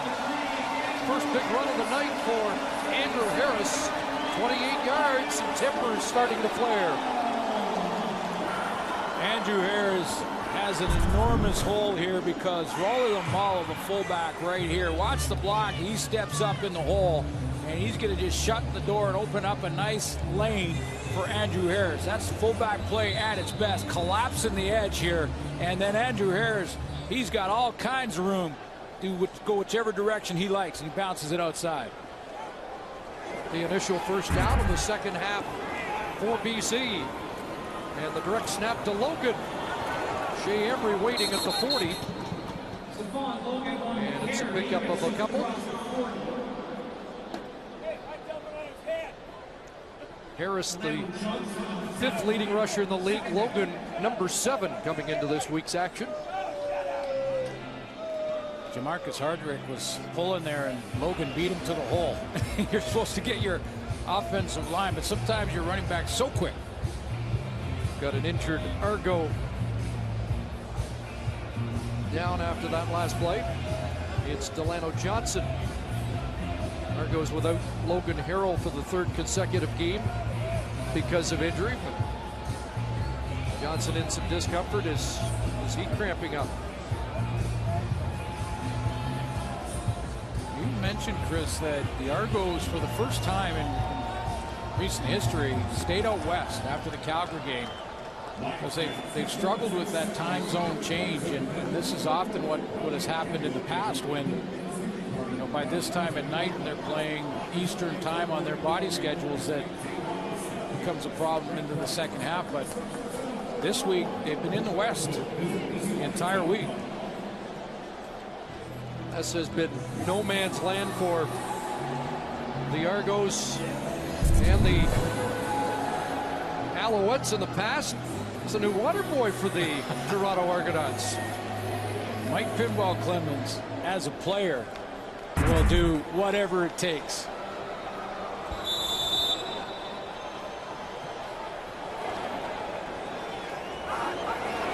I love it. You're never too big to get the water for your former player, and those are your old team, you know, those guys who play for the same team. BC number 54. 5-yard penalty remains, second down. Dean Valley, the right guard. Let me do some stumping for Pinball Clemens. I don't know if he has the credentials to be the commissioner of the league, but I'd love to see him in a special capacity with the league in the next hierarchy. As a great point. As a special ambassador for the Canadian Football League. His presence in the front office, I think, would go a long way to absolutely to helping this league, especially in Southern Ontario. Harris takes that little duck pass. No reverse field. Is that a good idea? Well, he's brought down at the 40-yard line. He'll be stopped short of the first down. A long way to run for 5. You know, I think every kid when he's growing up thinks about this play, and they can, in their mind, they visualize the slow motion like in the movie trailers and everything, where the running back reverses his field and in slow motion takes it 100 yards for the touchdown. A little different when it's reality and there's fast defenders flying all over the place. Lamont Brazil has dropped back, this time as the Argo return man. Fields it inside the 20, a 52-yard punt. And Brazil with a decent return. And wrestled down by Torrey Williams, who's been active in this game tonight. A little confidence by the coach in Brazil, who's had the fumble issues. And they may need him more because Chad Owen still hasn't gone back to his helmet. He's been working on those calves, trying to stretch them out. Haven't even seen him really running up and down the sideline just yet. So doesn't look like, at least in this quarter, that Chad Owens is coming back in. Pulling up the socks. Trying to get the socks on now. He's missed every series since the injury. I think you get that water boy in for a series or two. First and 10. There's Spencer Watt. Elimimian there to toss him down. Short gain. I'm just guessing that Solomon Elimimian is in some ill humor right now. You know, we mentioned off the top, he's on pace for 144. And when he took that penalty, and I've seen a lot worse at the bottom of piles than the penalty that he took. Missed one really early, a tackle really early in the game, and he's now made 7 straight without missing one. Only has to average 6 per game to set a new tackle record. Brazil the catch, and he has the first down at the 45. Ford Park's there to bring him down, and Brazil will limp off. And Van Zyl is real slow to get up, too. He kind of looked like he almost collided with his own teammate, or they got all tangled up, so Brazil's getting some attention. I think Darrell King was, too. It's 3 Argos look like they get nicked on the same play. Well, let's take a look. There's Van Zyl at the tackle. Excuse me, Wayne Smith may be shaken up as well. Oh, it is, yeah. Smith missed the cut block on Eric Taylor and ran right into his own guy. They stay in, but looked a little worse for wear. Brazil to the sidelines. The handoff to Slayton. And Eric Taylor's got him in the grasp. Not going anywhere this time. Good conversation with Chris Van Zyl about blocking for Ricky Ray yesterday. And does it add more pressure because of just how good of a football player he is, that he's automatic Hall of Famer the moment he retires from the league? And he said, you know, it does. It does. They take it personally up front, and they want to protect him, and Chad Owens back in there. So Argo fans breathing a sigh of relief. It's been unbelievable this year. The injuries to receivers, 7 different receivers on the 6-game DL for Toronto. Ray to the sidelines, and looked like he was expecting Owens to run the out instead of the dig pattern. Well, it was a double move out. It was Owens trying to run a route here on Ronnie Yell where he jams his feet up a little bit, tries to make him like it's a double move, he's going to go deep, and then break it out again if Yell bails on that deep route, and he didn't bite. He didn't buy it at all.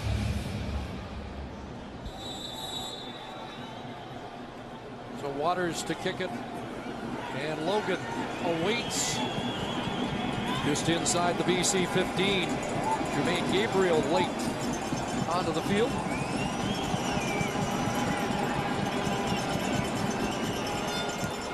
They set pressure. Waters was contacted. So the Argos are going to maintain possession. Logan on the return up to the 25. But the Lions set pressure, and they contacted the kicker.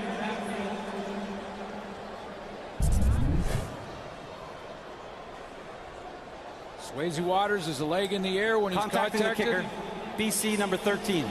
10-yard penalty. That's his third penalty. Another penalty against Torrey Williams. Torrey Williams. No, I don't think it was him that contacted. They got the wrong number. It was Jason Araki. And Araki acknowledging that on the sidelines.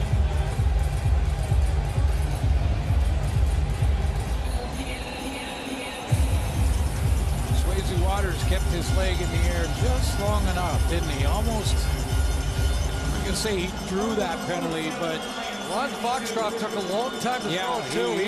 He hesitated. Yep.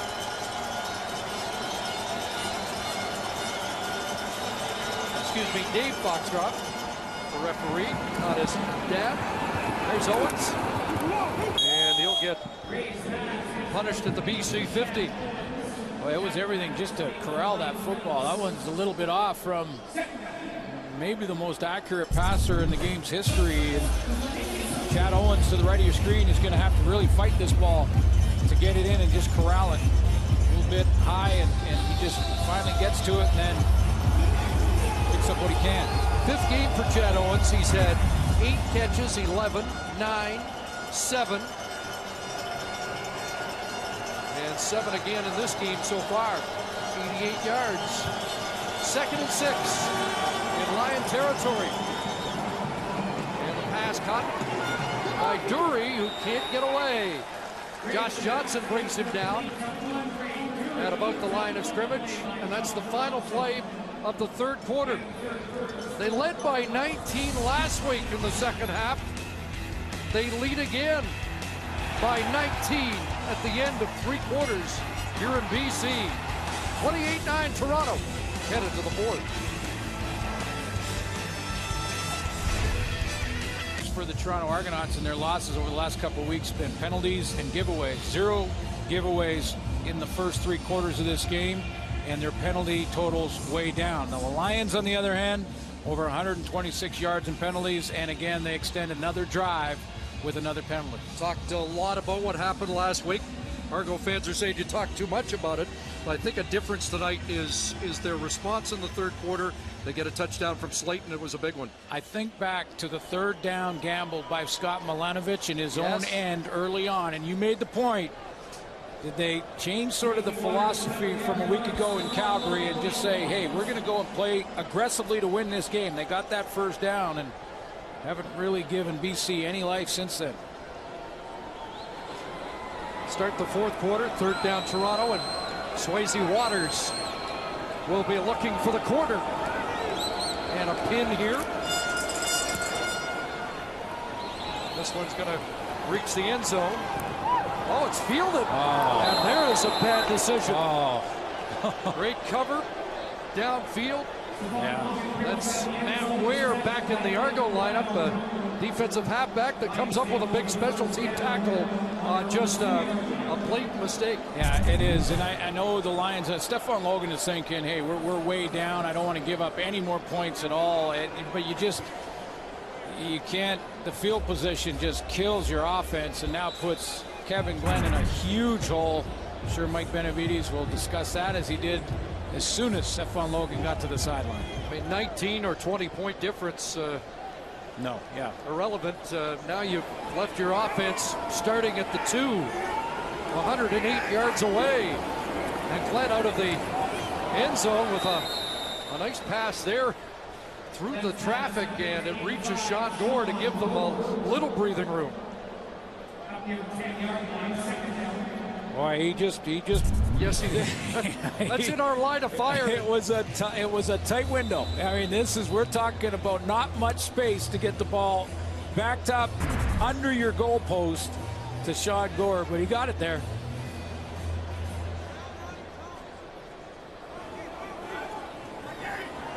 So it's 8 for Gore. They load up the far side, and it's wide open near side. Andrew Harris, but a flag as Harris gallops up to the 29, but let's check the flag. Shea Emery indicating that there is a holding. Flag came out immediately. And holding. BC number 46. Half the distance to goal. Repeat. 2nd down. Fullback Rolly Lumbala. It's been that kind of night for BC. And penalties hurt them again, because Rolly Lumbala, remember on that big run by Andrew Harris in the 3rd quarter, and that was the block by Rolly Lumbala. This time he lines up as a fullback, not a tight end, and he's going to be one-on-one right up there. I think it's Whiteside he's blocking. And he gets his hands on the outside, and you see how he's got his hands on the outside of his shoulder pad and grabs the jersey as well, twists him. You'll see it to the right of your screen, and he can't break out to get to the outside containment responsibility. So it negates a 20-yard run. Half the distance makes it 2nd and 7. From the end zone, the pass busted up by Vince Agnew, intended for Manny Arsenault. Scott Milanovic was talking about Agnew yesterday, a guy that doesn't have the wow factor in his speed or everything. He just finds himself around the football all the time. Well, he was the last time these two teams played, he played that linebacker spot. But Scott Milanovic is shuffling that back 7 a little bit, and they moved Jamie Robinson back there and Vincent Agnew. Now, Mike Benavides is talking to his guys upstairs, wondering if he should challenge this and pass interference. And this is a challenge based on field position if he does drop the flag. Yeah, and there's no question they have already tossed the flag. He's picked it up, and see if he has a case. But BC is challenging that there was defensive pass interference on the previous play. We'll review the play. We had a good conversation about the rule and the challenge possibility with Mike Benavides yesterday, and he said that, you know, he thinks that coaches are starting to understand when it's a good time to do it and when not to. And you're right, Chris. I think the time to do it is based on circumstance. Here's the coverage here, and what I mean by that is the circumstance for Benavides right now is the field position, as you mentioned, and you can see the tug on the jersey, not allowing Manny Arsenal to go back. Now they've been pretty consistent, but for a couple of calls this year, out of the number that you saw on that front, if you're going to overturn a call, it's going to be a real blatant. But there's a real pull in the jersey that actually pulled Manny Arsenal back a couple of yards. I could see them overturning this. This is the dilemma about the rule. There's clearly a tug. And can you overlook that? Is that, I mean, the precedent is for it to be flagrant. Does that constitute flagrant? I think it should. I think in that case, well, we'll see right now. After review, the ruling on the field is overturned. There's defensive pass interference. Toronto, number 23. And the ball will be placed on the 15-yard line. First down. This bodes well for the entire process. I know there's a lot of fans that aren't sure yet, and in fact, there's coaches that aren't sure. I know there's Dwayne Ford isn't sure. Does he coach? Yeah, no, but you know he's in the other crew, and you know I know we've had the debate on our conference calls and things like that, and so have the teams and the players. But I think we're understanding the rule better, and it's getting closer and more consistent all the time, and coaches are learning more about when to throw that challenge and when not to. So it gives the Lions a fresh set of downs, but trouble here. Flooding back in the end zone, dropped it, and it's loose. And is this an Argo touchdown? No, they're going to rule it down at the 2 as they continue to pile up, and a battle for that football. Kevin Glenn a little slow to get up, and Andrew Harris is down, and boy, an extra offensive play for the Lions. The ruling on the field is the BC quarterback is down with forward progress. Second down.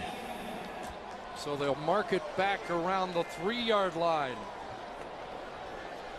Down by forward progress, so they're seeing that Kevin Glenn cannot advance the ball, not do anything with it, and basically say that's it. Delayed blitz there by Greg Jones. Agnew's back in there again, around the football again, as you mentioned.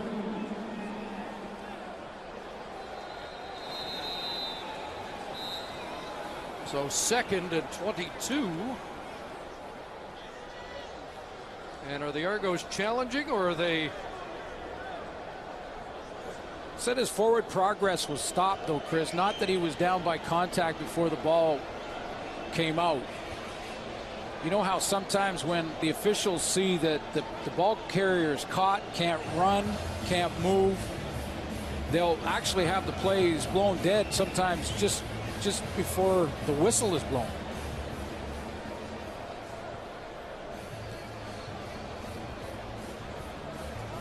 Scott saying the ball's out, and so let's find out when the ball does come out, because if it's before the forward progress is stopped, then it should be a live football. And there was no forward progress at all really in this play. It was a retreat by Glenn, but they're saying that he's wrapped up there.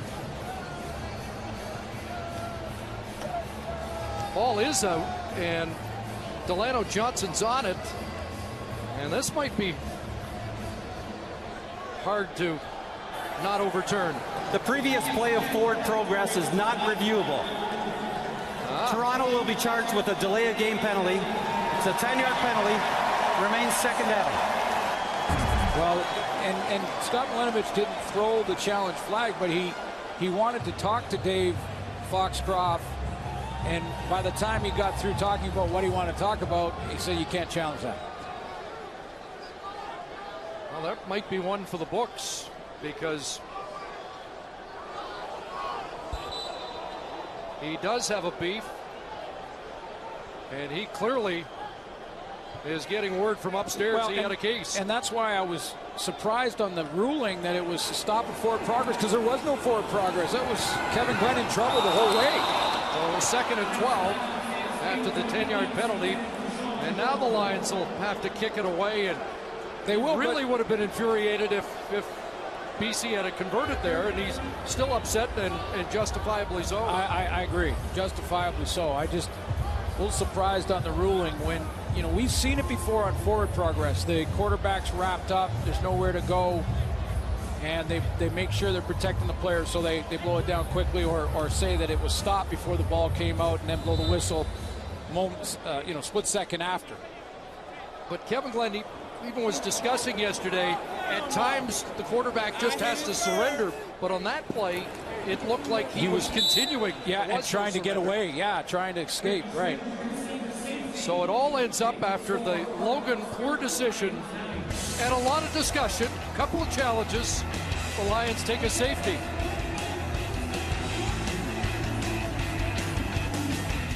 Ray has entered the top 5 all-time. He passes Ron Lancaster to get into the top 5 with a distinguished group.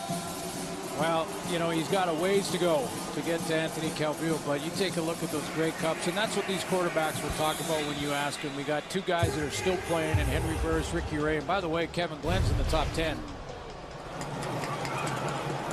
Ball skipping away from Anthony Woodson, back inside his 10 on the kickoff, and he'll get ridden down before the 25-yard line. So a good boot by Schmidt. Ricky Ray passed Doug Flutie in the touchdown column last week. He's 7th now at 273 touchdown passes. A couple tonight against a Lion defense, especially their secondary, that has been very tough defending the pass. Completion percentage of about 71%.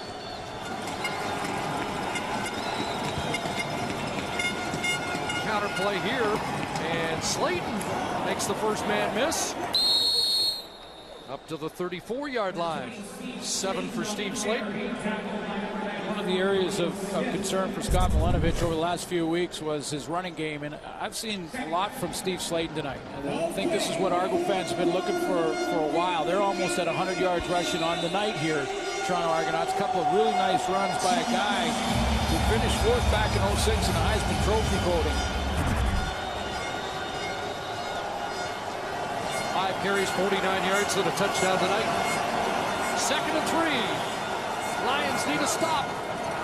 Ray in trouble, and down he goes. Kareem Smith has another sack, and that's his 3rd of the night. All 3 BC Lions sacks. He's up to 7 on the year, and 4 of them have come against the Ricky Ray and the Argos. In fairness to Steve Slayton here, I'm not sure this is his man. It looks like it should have been Chris Van Zyls, but a nice little subtle move by Kareem Smith to bounce inside. Now Van Zyl goes out, and it's kind of a double team outside, leaving the big man a direct path to Ricky Ray.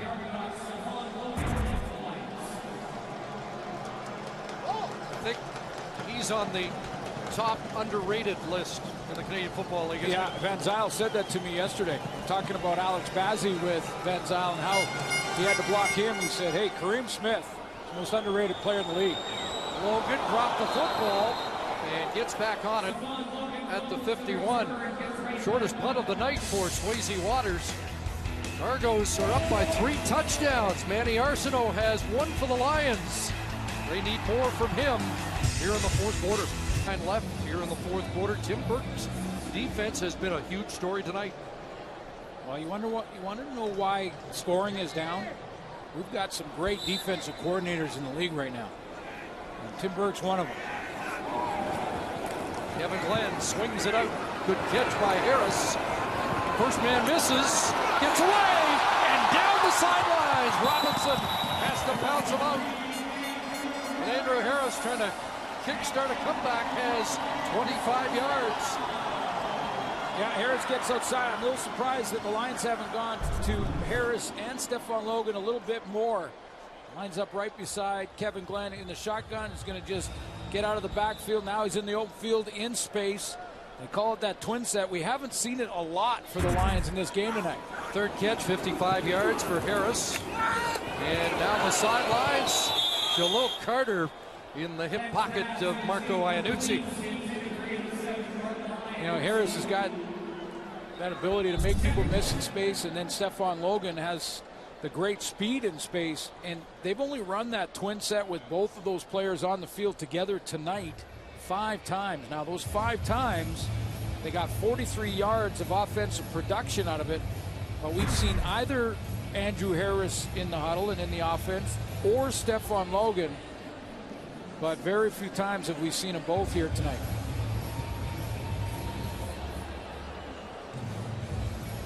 Cleon Lang, the defensive tackle, has been shaken up.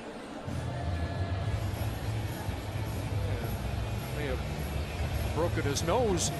Took a couple of steps and then took another knee. And he didn't just say, "How do I look?" Did he?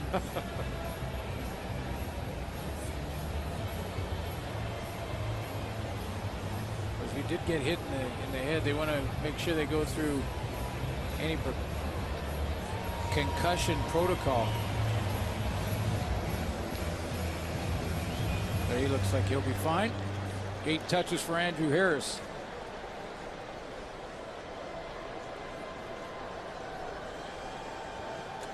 Canadian starter on that defensive line. So Lang to the sidelines. 2nd and 10 for BC. Tim Burke defense moving around. And now on the blitz. Glenn just got it away. He's got Arsenault. Trying to turn it upfield, and he'll step out with a big first down for BC. 17 for Manning. Kevin Glenn hung in there. Manny Arsenault's got to get to that dig route. He's got to go up the field, and then he breaks it off, comes across the middle. He's open the entire time. It was just about whether or not Glenn could get the ball out of the pocket in time, because blitz was coming from Shea Emery, and he got it out of there just in time. 17 yards of first down. Glenn back to work, looking for Burnham in the end zone. Broken up. Big time play by Jamie Robinson. Seen that a couple of times. Early on, Brian Burnham had a little bit of success, had a couple of catches, and he was running this route, and others on Jamie Robinson, who's back at that halfback spot, as we mentioned off the top of the show. Now, I think as the game's gone on, Robinson's figured out his speed, learned a little bit more about what he likes to do, his moves in the open field, and he was in great position. In a switch from strong side linebacker to defensive half, 2nd and 10. Glenn sidearm as he was falling, a little bit of a fadeaway to Arsenault. Down to the 15. 5th catch for Arsenault, but 3rd down. 3-down football now, though, I would think. Just over 8 minutes, and Benavides did not even look to his punt team, who barely moved. Now he's got more time to think about it.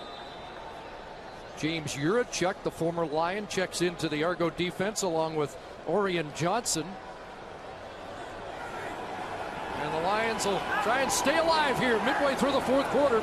They need 5. And a quick hitter, end zone, touchdown, Brian Burnham.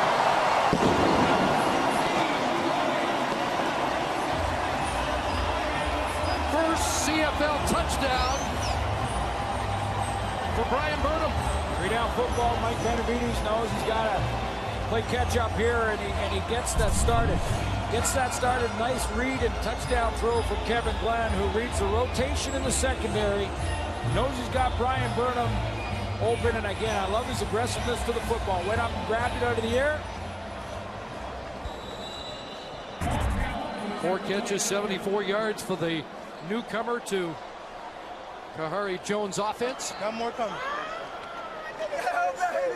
2 touchdown passes in the game for Glenn. And we may get a finish yet. 14-point Argo lead. We're midway through the 4th quarter. A big 3rd down conversion for the Lions.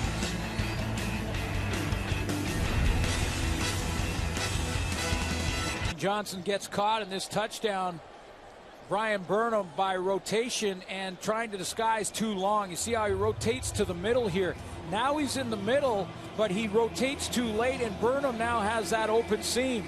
If he gets there sooner, gets in his back pedal, he can open up his hips and react back to the receiver and make the play on the ball there. He was late on that disguise, and Burnham made him pay for it. Argos have not won in Vancouver since July of 2002. Trying to change that here. And a good return for Curtis Steele up to the 35. Got you on Aubrey, family Tulsa, Morristown, New Jersey. In the house, baby, represent BC. Now, Brian Burnham, he's right here. Let's show you that one more time. And it's not on Jamie Robinson. He's supposed to get his hands on him a little bit and slow him down that seam. But that's not his guy. He's putting that guy off to the deep man now. And that deep guy in Johnson, late on these disguise and rotation. Then he's in chase position.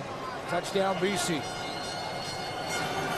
Argos would love to burn up a lot of the clock here on the ground, but not much on 1st down. Scott Milanovic mentioned the last 3 games, they had run on 1st down 25 times and averaged just 3.5 yards, looking for way more production than that. Well, they've got some of it from Steve Slayton tonight. Going with Curtis Steele in this series, at least on 1st down. Clock running down under 7.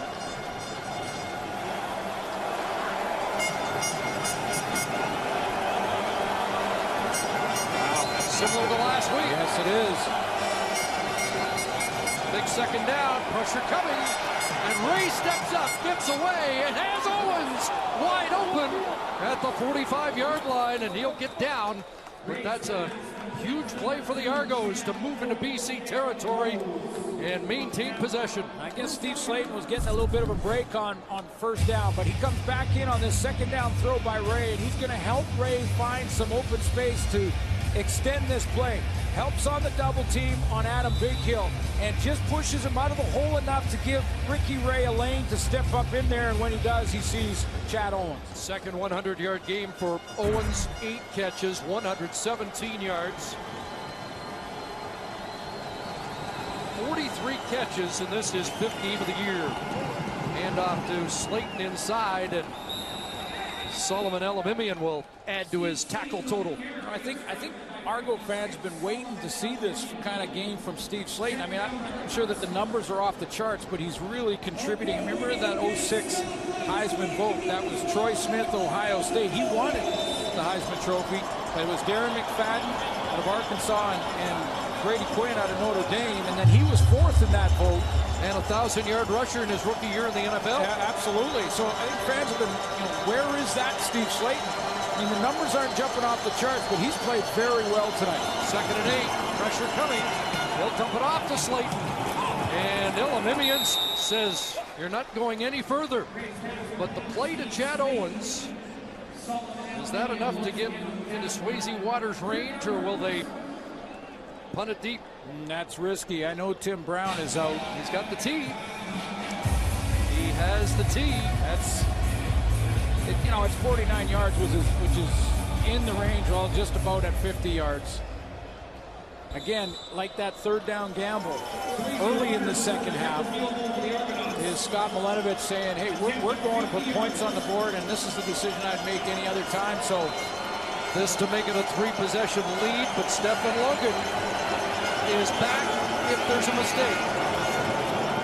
But Waters is not going to make a mistake. What a terrific year he's had. You could have added another 10 yards and he would have probably made the kick anyway. Leader in punts has now gone over 90% on the year. Well, right at 90%. And there's some He pounds it. Stefan Logan, I think he got the lace, too. Scott Milenovich.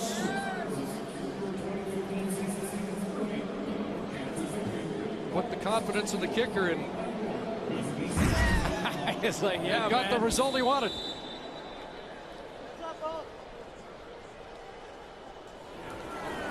Lions take over 35-yard line. Andrew Harris for 5. Dexter Davis, a newcomer on that Argo defense in his first game out of Arizona State, makes the tackle.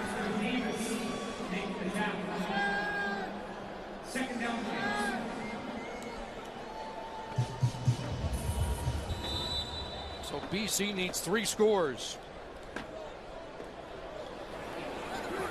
Winners of 2 in a row, 5 of 6, but in trouble here in the fourth quarter.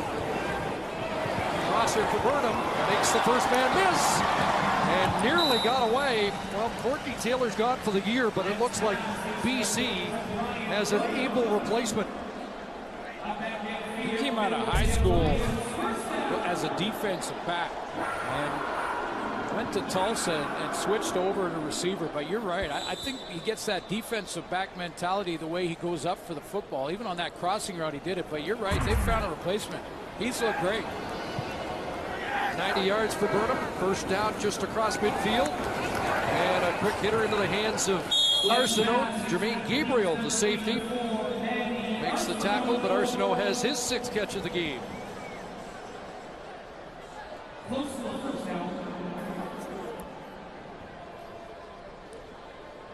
Got an Argo shaken up on the play, and that's Robinson. And are we going to get one more play before the warning? BC. Timeout BC. Please reset the game clock to 3 minutes and 4 seconds. Good timeout by Mike Benavides to stop the clock, and they'll stop it again after the next play for the 3-minute warning. Teams cannot take 2 timeouts inside 3 minutes, so. But there's a lot of work to be done on the BC side here with 3:04 left. That won 17 of the previous 19 meetings against the Argos. But the East looking at the potential for a 2nd straight win against the West. And this would be the first road win on Western soil. The only other road win for the East was the Argonauts in Montreal. Yeah, and maybe for Toronto, just in their season and their journey. After that loss to Calgary and having the big lead in the first half, and Scott Milenovich early in the game, he showed you his comments about how hard it hit his team and how much it hurt. So to come in here, bounce back from that win, beat a good BC team that they haven't won in the last 19 or 17 of the last 19 have been won by BC. That might bode well just for the confidence of the football team to understand that they can play with all the teams in the West. Although the decision desk has not yet. No, but you're right. And what we saw from Hamilton last week means that the freebies are over, I think, for the West against the East. Robinson will be helped to the sidelines. It gives us a chance to remind you that week 3 of the 2014 NFL season continues with Sunday Night Football. It'll be the Steelers and the Panthers. 7 Eastern Sunday night, 4 Pacific, right here on TSN. And in the city of guarantees, I'll guarantee a closer game than last night's Thursday night football game. So you're way out on that limb as well. Yeah. This is not good news for the Argos. No. Jamie Robinson is have to be helped off the field a little bit here. And again, it's been fun watching him go one-on-one with Brian Burnham tonight. He's had his share of big plays that he's made, and Burnham's made some as well. Matt Ware goes to the corner, and Jalil Carter will move inside to Robinson's spot. Mentioned Matt Ware, number 17. He's in just his 3rd game, played the first 2 games of the year out of UCLA. NFL background, but 83 games. And then hurt, and one of the many Argos that have been lost for an extended period of time. Andrew Harris hit behind the line of scrimmage on 2nd and short. Looks like he should have enough, though, to move the chains. And we will get the 3-minute warning now. 17-point lead. Argos have it, but the Lions have the football. Threatening again. 2:59 on the clock. Lions have a first down at the Argo 44. 3-score game, and the pass caught by Gore, cut down immediately by Alex Suber. Former Bomber in his second game had an interception early, a low hit that has felled Gore, and Gore's going to have to take a knee. And before the game, the pregame show, Chris Schultz talked about how aggressively Toronto's defense tackled against Calgary like that. Low hits that we talked about briefly today, Chris, that aren't illegal, but a lot of guys are talking about whether or not they should be in the game. Now, Alex Suber he's tackled this way throughout his entire career. This is not an Argo thing. Alex Suber is 5'7". And when you're 5'7", you go and try and chop the tree down.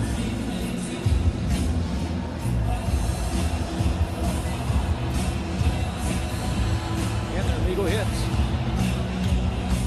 Taking the arm out as if it really doesn't have anything to do with a hit below the knee. Yep.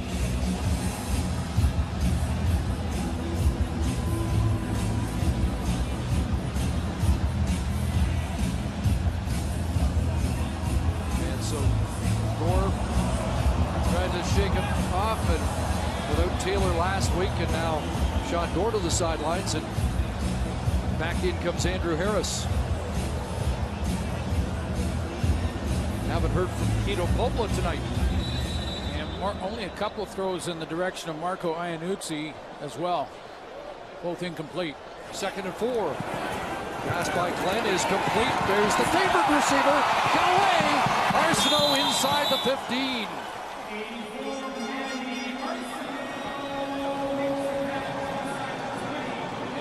Tosses the tackler away at the sideline. So Arsenault with his 7th catch, 90 yards, over 700 on the season. 25 on that grab. First down. Little shovel, and it's incomplete to Logan. Matt Norman had a good lead block on Shea Emery.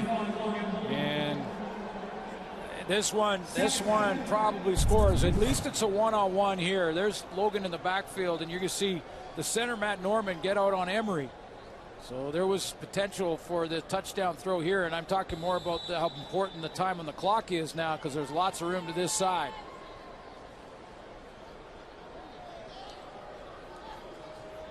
Logan sneaking a peek, or was that just an errant shovel from Glenn? It is 2nd and 10 from the 13. Glenn, incomplete. Wanted Arsenault with Vince Agnew in coverage, and now we're down to 3rd and 10. They converted 3rd and 5 from around this spot earlier in the second half. And that was on the short side. Remember, Jamie Robinson had to leave the game due to that injury. And on the short side of the field right now is Matt Ware, along with Jalil Carter. Orion Johnson checks in. 3rd and 10. Flag down. Ball caught. Arsenault wrestled down at around the 2. He had enough for the first down.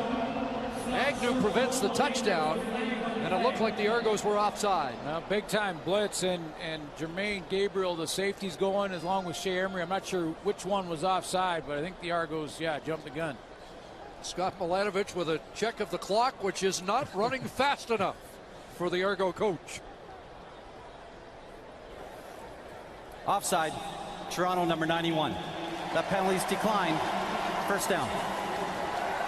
Opala Ugo with The offside call declined. It's a 12-yard pickup, and our statistician Dave Moyer tells me that Manny Arsenault is over 100 tonight. You see the jump in the neutral zone by Opalaugo, who's been quiet tonight.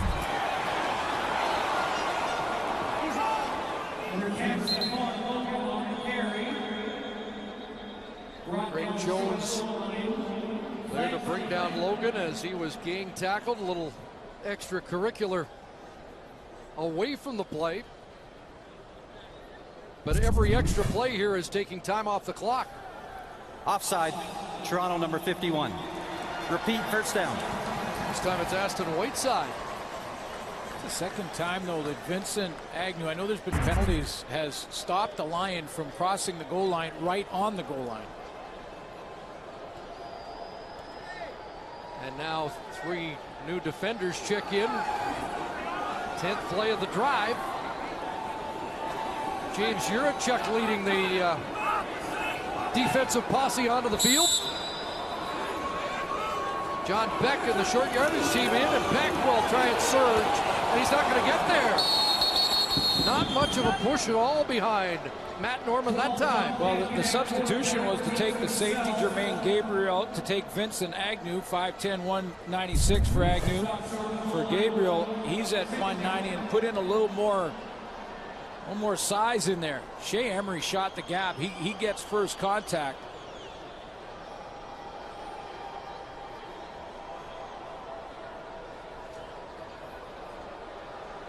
Helmet looked like it broke the plane, but no extension of the football. No, and Beck didn't want to take it out from in his breadbasket to reach out there and get it knocked out of his hand.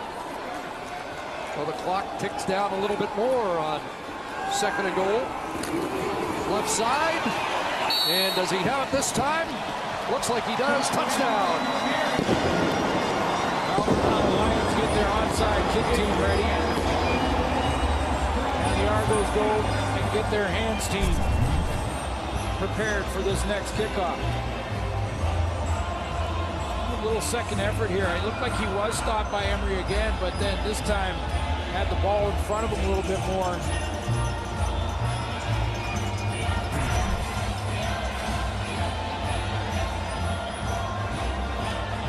Well, enough to at least make the visitors uncomfortable.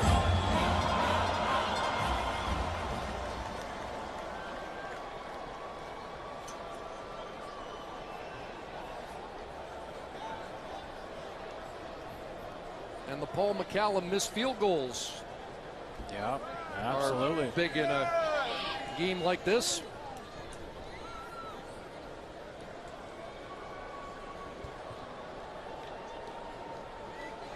Extra point makes it a 10-point, 2-possession game, and Lions will have no choice but to go for the onside. Just confirming that Beck did break the plane. The previous touchdown is being reviewed by the command center. They want to have another look just to make sure. And this is important for the Argos because, well, those valuable seconds, as you mentioned, Scott Milanovic looking up at the clock a few times, you don't actually see the football. No, I think it does pop out just over the head of Ivan Brown there, and this might I think it's pretty clear that this might be a better angle here. After review, yeah, that's it. The ruling on the field stands. Touchdown. So it's official. 11-play drive, 75 yards, and the touchdown.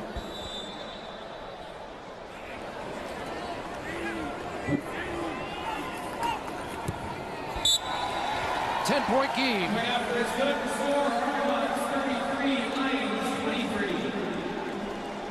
Lions 3 for 3 in the red zone tonight.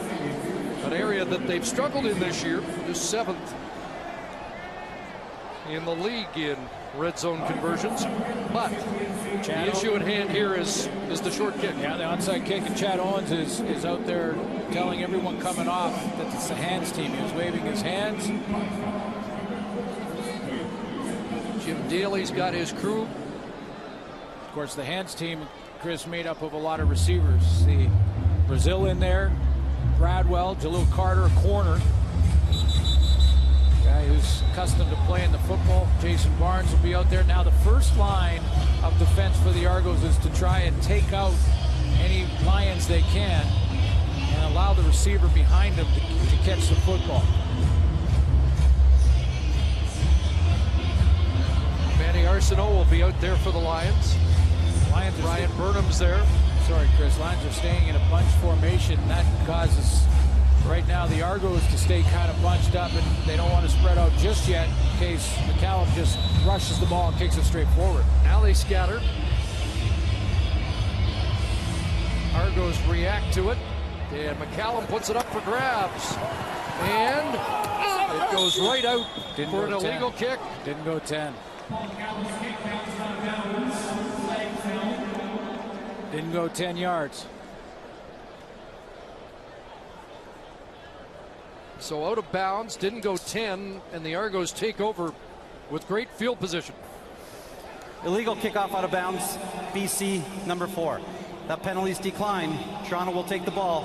First down. It's not been Paul McCallum's best night. I know it's a long shot at best, down 2 possessions with under 2 minutes to go, but he's missed a couple of field goals tonight, and McCallum has to give his onside team a chance.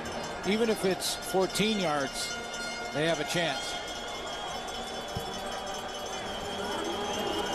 So ball security, the #1 priority here. Curtis Steele with an opening, and Curtis Steele will run for a first down. Yeah, I think the one thing that I noticed tonight, again, the Argos had the lead like they did last week against the Calgary Stampeders, and Scott Milenovich, early in the second half, in his own end, on 3rd and over a yard, went for the gamble. That gamble turned into a first down, and then a touchdown by Steve Slate. Then he tries a 49-yard field goal to make it a 3-possession game late rather than punt into the corner. Again, being aggressive, pedal to the metal about the attitude. Don't let this team come back, and if they do, it's because we're playing aggressively. Steele another carry, another tackle for Elimimian. And I think that's been the message to his team when those decisions were made by Scott Milenovich, to say, if we're going down and they're coming back, we're doing it, playing aggressive football, playing to win. And they went after it tonight. He had a great statement that I'm sure his players acknowledged this week. He said, after the loss against Calgary, I believe that people are counting us out. They're wrong. And the Argos have made a statement here tonight. Second last road game of the year.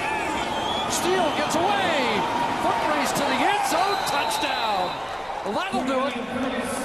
The man of Steel, 26 yards to put this one to bed.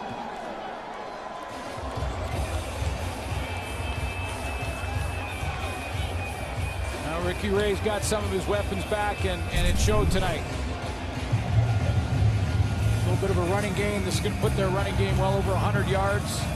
That's a good sign for Toronto. And, you know, we also have to make the point that there have been all kinds of distractions for this football team over the last month and a half, and a lot of news and stuff off the field that the football team can't control. Neither can the head coach and Scott Milenovich. And yes, it's been a distraction, have to be a distraction, yet they've been able to fight it off. They took Calgary to the mat, right to the limit. Didn't win that game last week. Now they knock off the Lions.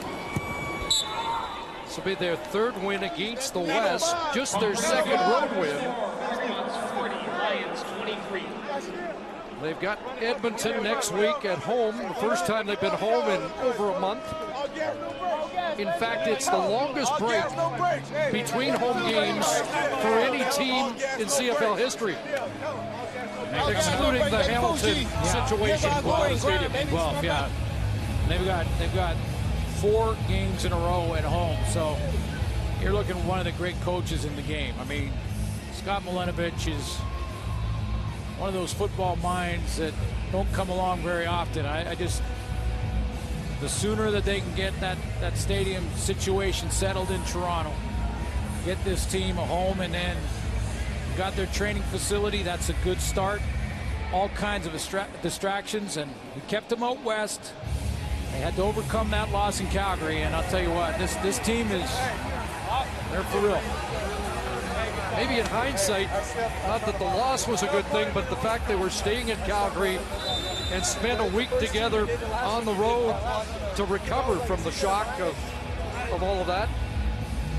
Time difference was not an issue here tonight, and they'll win for the first time in Vancouver in 12 years.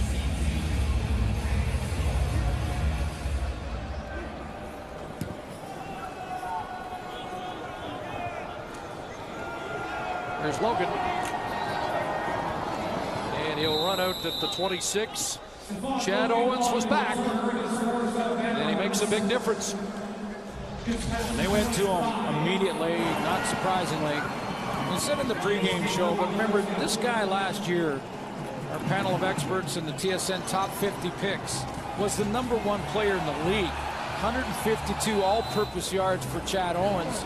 He just makes such a big difference. The offense is built around him first. And, you know, obviously Ricky Ray, who was #1 this year, the way he played. John Beckett remains in at quarterback. Arsenault gets away, and he'll get forced out by Jello Carter at the 44. 117 yards receiving for Owens.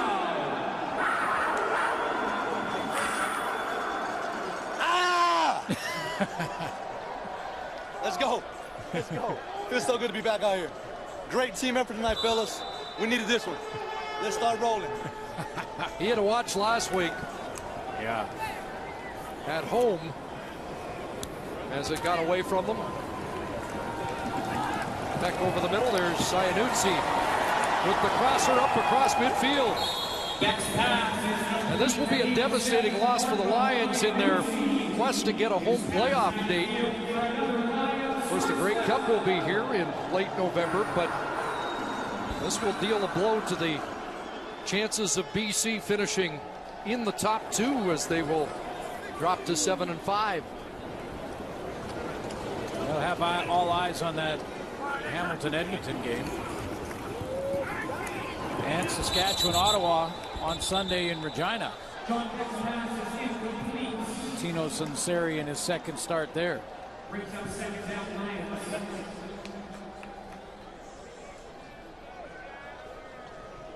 All of a sudden the Lions will be cheering for the Eastern teams. There's a few Western teams pretty happy, I'm sure, tonight with this result.